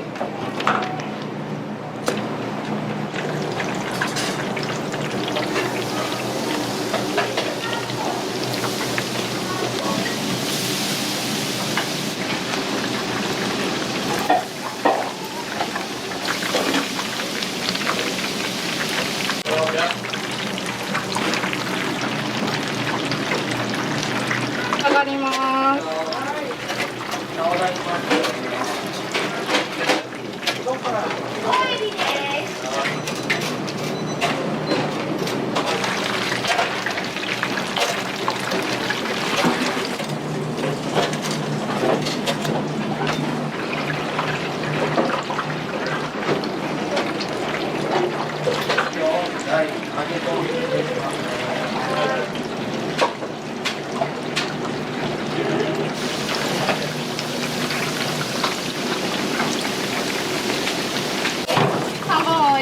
半分2本。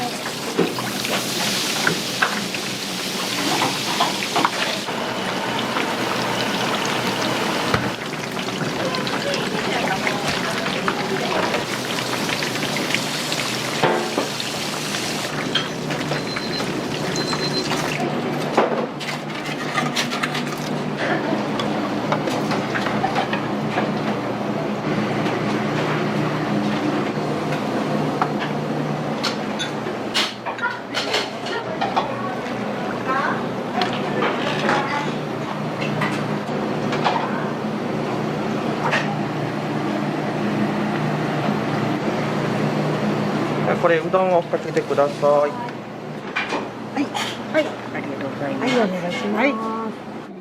はい、どうぞ。ありがとう。お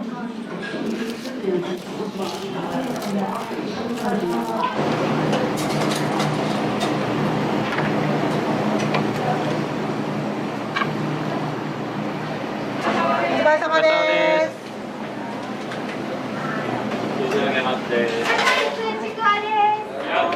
してください。よかったらね、後ろに生姜店傘あるんで確認してください。ごゆっくりどうぞ。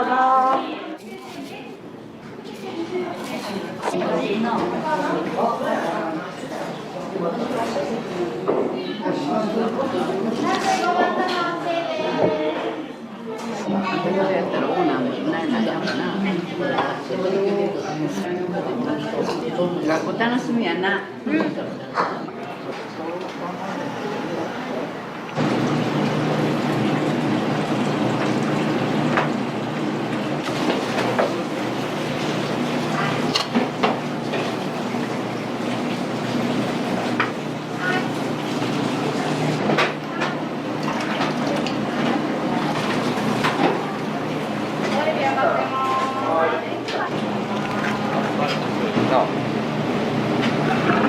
まさかのね。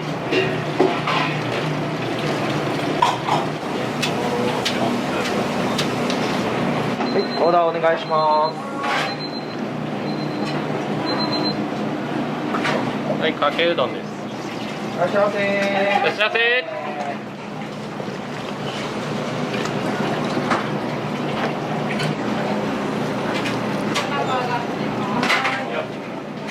はい、それじゃあ冷やいきます。さぬき盛りください。はい、お願いします。はい。は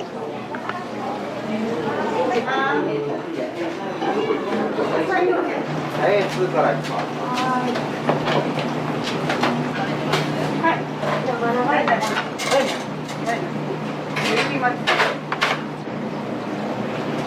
マキさん、ガイナ盛りがオール2入ってます。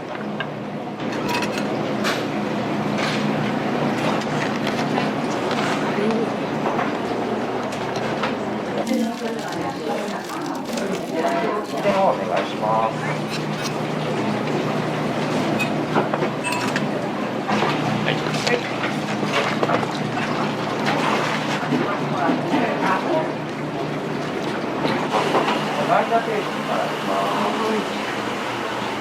ちなみに何を頼まれましたか？僕はガイナ定食。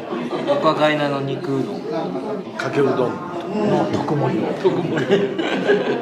3玉ですよね。3玉です。は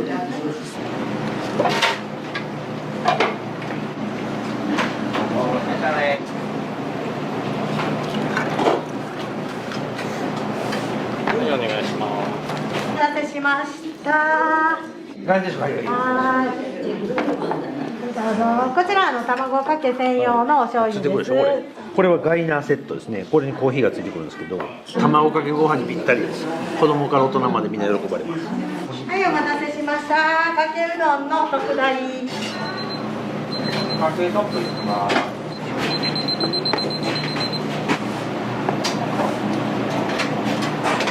肉はまたですね。はい、お願いします。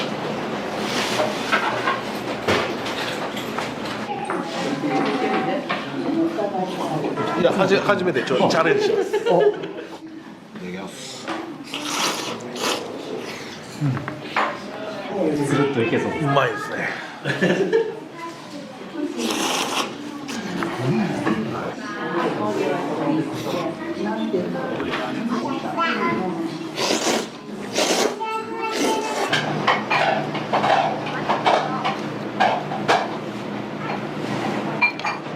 ありがとうございます。はい、お願いします。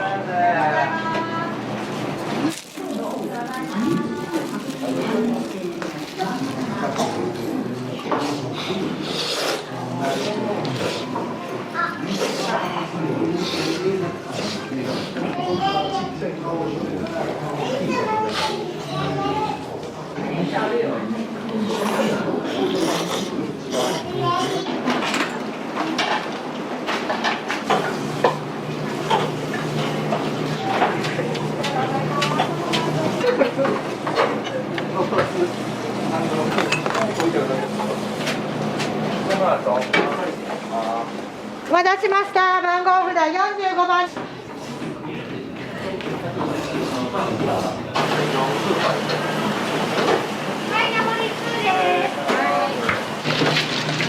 ダイナモリ2入ってます。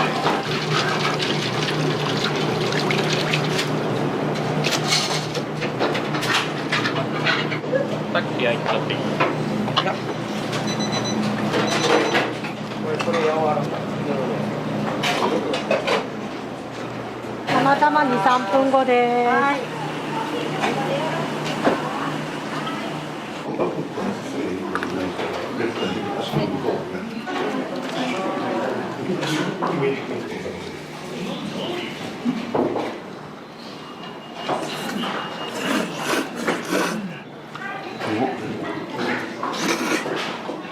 意外なテンポだね。2時間まあ休憩して2時間半かな。近くに用事がないけど、まあ食べに行こうかってくんだよね。はいどうぞ。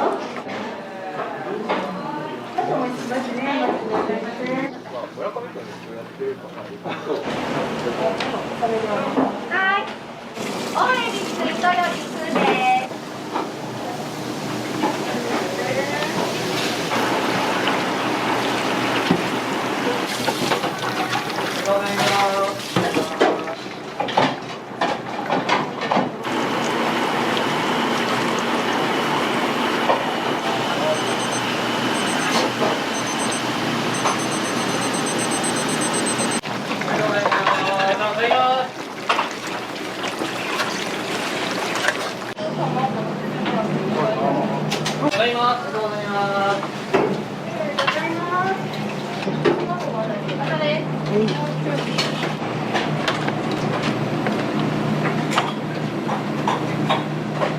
まずこれでお願いします。3匹系やからご飯もらってください。はい、じゃあお願いします。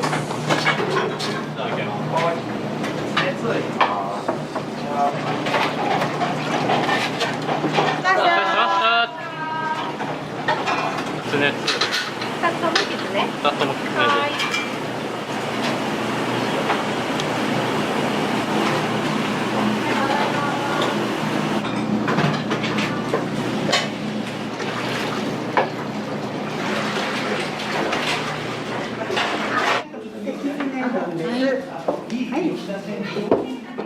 真ん中に置きましょうか。はい、はい、はい、どうぞ。その分は青北の醤油。マニサイです。そう食べますね。バイバイ。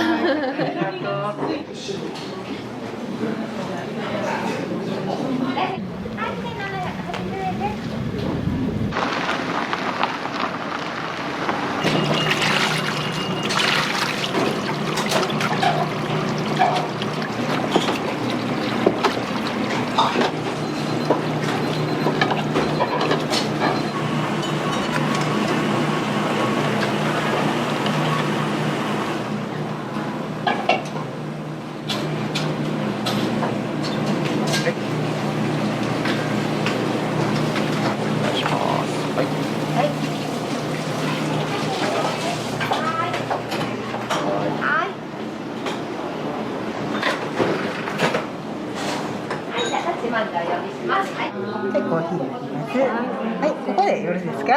はい。同じやつなんで。ありがとうございます。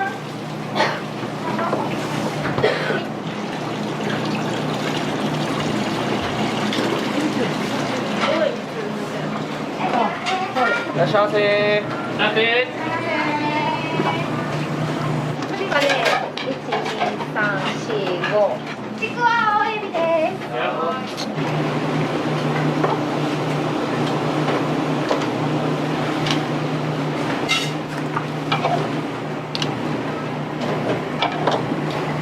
バタカマトップいきますね。いらっしゃい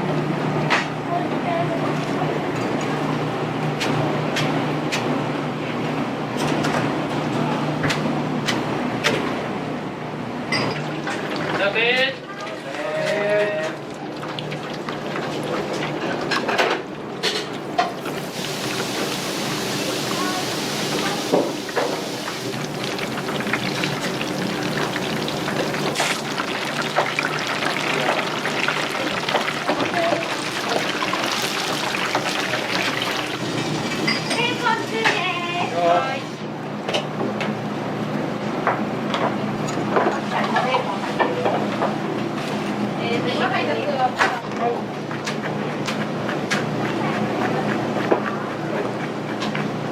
ます成仏並木定2先行っときます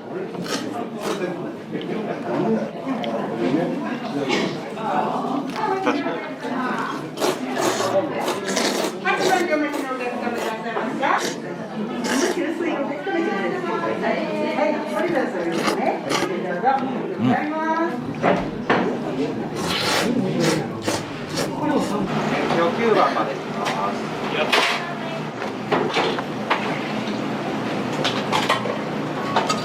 サントリーペンカットお願いします。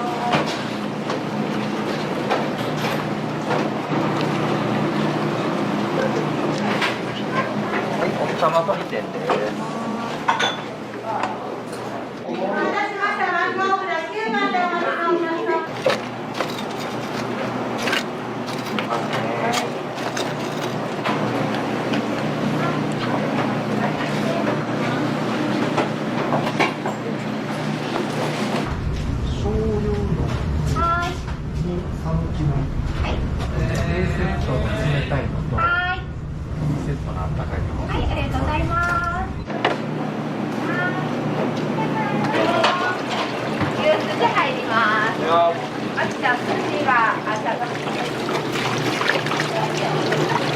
田舎大行きますね。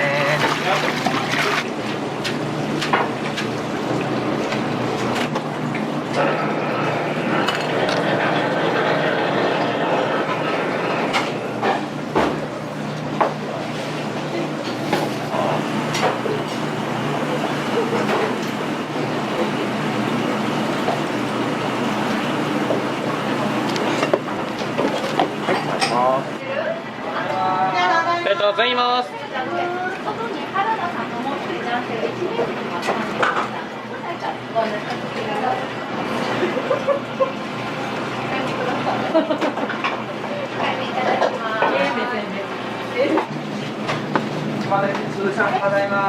早くの賞お願いします。山口さんかけてください。レイラちゃんオーダーお願いします。はい、お願いします。お待たせしました。番号札13番でお待ちの。めっちゃ重いですね。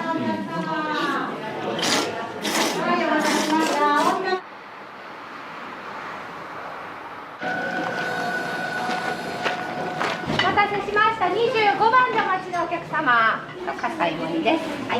おかげお待ちください。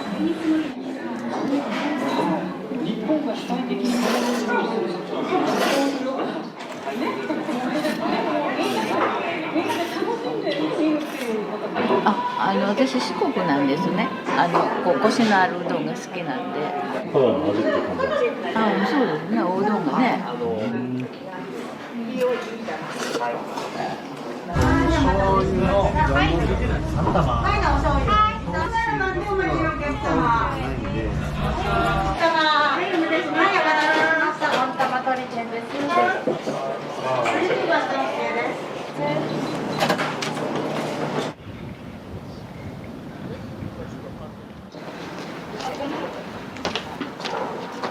おうどんが食べたいっていう感じ。どれぐらいかかりました？ 30分弱かな。ちなみに何を頼まれましたか？釜玉です。私も釜玉です。Aセットですね。かやくご飯も美味しいので。はい、おすすめです。おすすめです。私こう揚げたて熱いので気をつけてください。はい、どうぞ。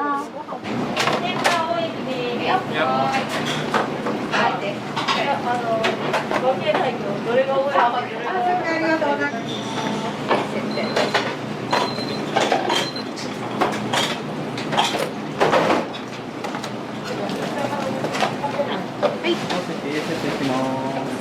釜玉ですね。はい、だし醤油かけて召し上がってください。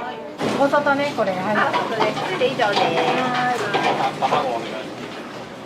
こちらね、このお醤油を2、3周おかけくださいね。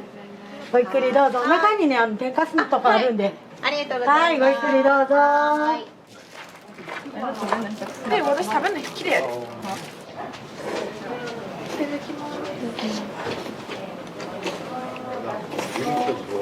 どうでしょうか。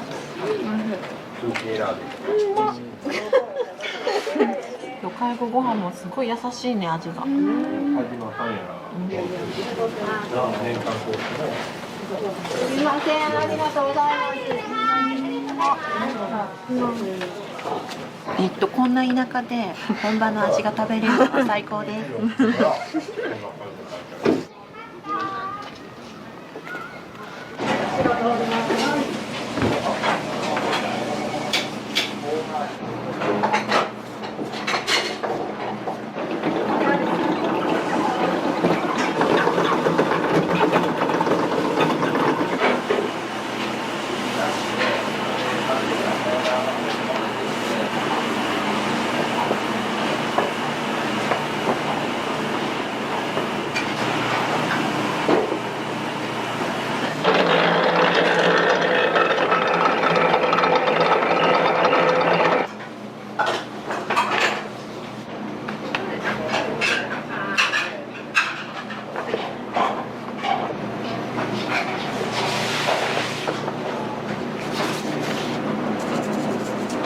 先輩みんなから教えてもらってできるようになったっていうか1年半か2年ぐらいはだいぶ時間かかりました。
今からやります。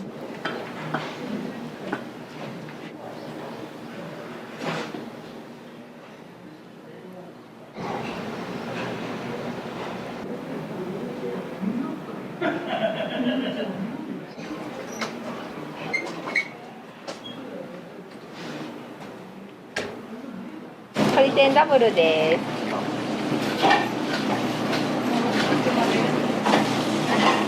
回転ダブルです。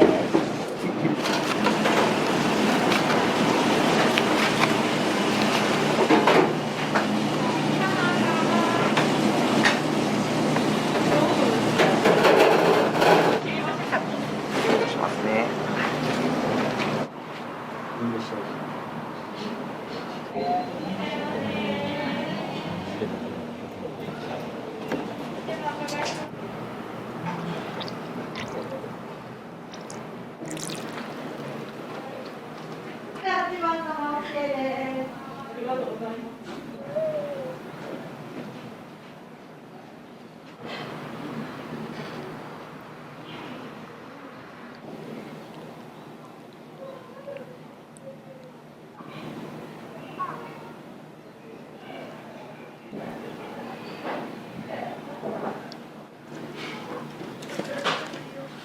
お待たせしました。バター釜玉です。このお醤油を2、3周、1、2、3ぐらいな感じでおかけください。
はい、お待たせしました。はい、つるつるです。あ、また説明と説明。今今日うちの常連さんです。はい、こうちゃん。いやー、食べてほしい。美味しかったね。ね、ありがとう、返してくれた。偉いな。いい。はいはい。ウニガイナでは2歳までの子供にね、地が来たうどんを食べやすくしてサービスでお出ししてます。これここでもうどん好きのね子供たちたくさんになってくれたら嬉しいなと思って、小さい時から子供にうどんに親しんでもらえるようにサービスで出させてもらってます。ルイばあちゃんがうち泊まりに来たんですよ、修行中にね。おばあちゃんの教えでここでうどんやれって指さしたのがガレージだったんですよ。でうどんやってるうちにたくさん人が来てくれて、ここでやったのすごいなとか言うて、たまたまこれがあってからやれた地元で嫌いやったはずの場所なんですけど、そうやってうどんやり始めてから大好きになったんですよ。もうすっごいこんなうどんが美味しく食べれる雰囲気ってすごいなってなって、この土、田んぼ、畑、近所の人ありがとう。いつもありがとうございます。その僕の師匠であるうびばあちゃんがガイナばあちゃんって呼ばれてました。ガイナの意味は香川県の方言できつくてすごくてとんでもない、そんな意味があります。その言葉、香川の方言をいただいてガイナ製麺所って名付けました。何歳の時に？23です。23です。20歳前後で手入れてたら、この真ん中に行列ができるお店っていうのがやってたんですよ。それ何かって見てたらうどん屋やったんですよ。俺なれるわって思ったんですね。これはできるんちゃうかなって思って、そこから2年経って22ぐらいの時に香川県行って食べ歩いて一番美味しくて、じゃあもうここしかないなって決めたところが池上製麺所。家柄もない才能もないお金もない、お前はうどん屋やれって言うんですよ。それがなんかねすごい嬉しかった。僕にもやれるものが見つかった。負けたらあかんって、それ幸せなうどん屋になるんだっていうことを決めてたんで、そのためにやってきて乗り越えてきたけども、めちゃめちゃそういうことがねなんかね愛しいんですよね。あの時の自分が頑張ったことを、負けたらあかんって続けれたことを、なんかそれを成長させてもらったな。だからどんなことでも結構今楽しめてる、幸せやなと思うことがほんまに多くなってる。人生そのものが本当宝物になってる。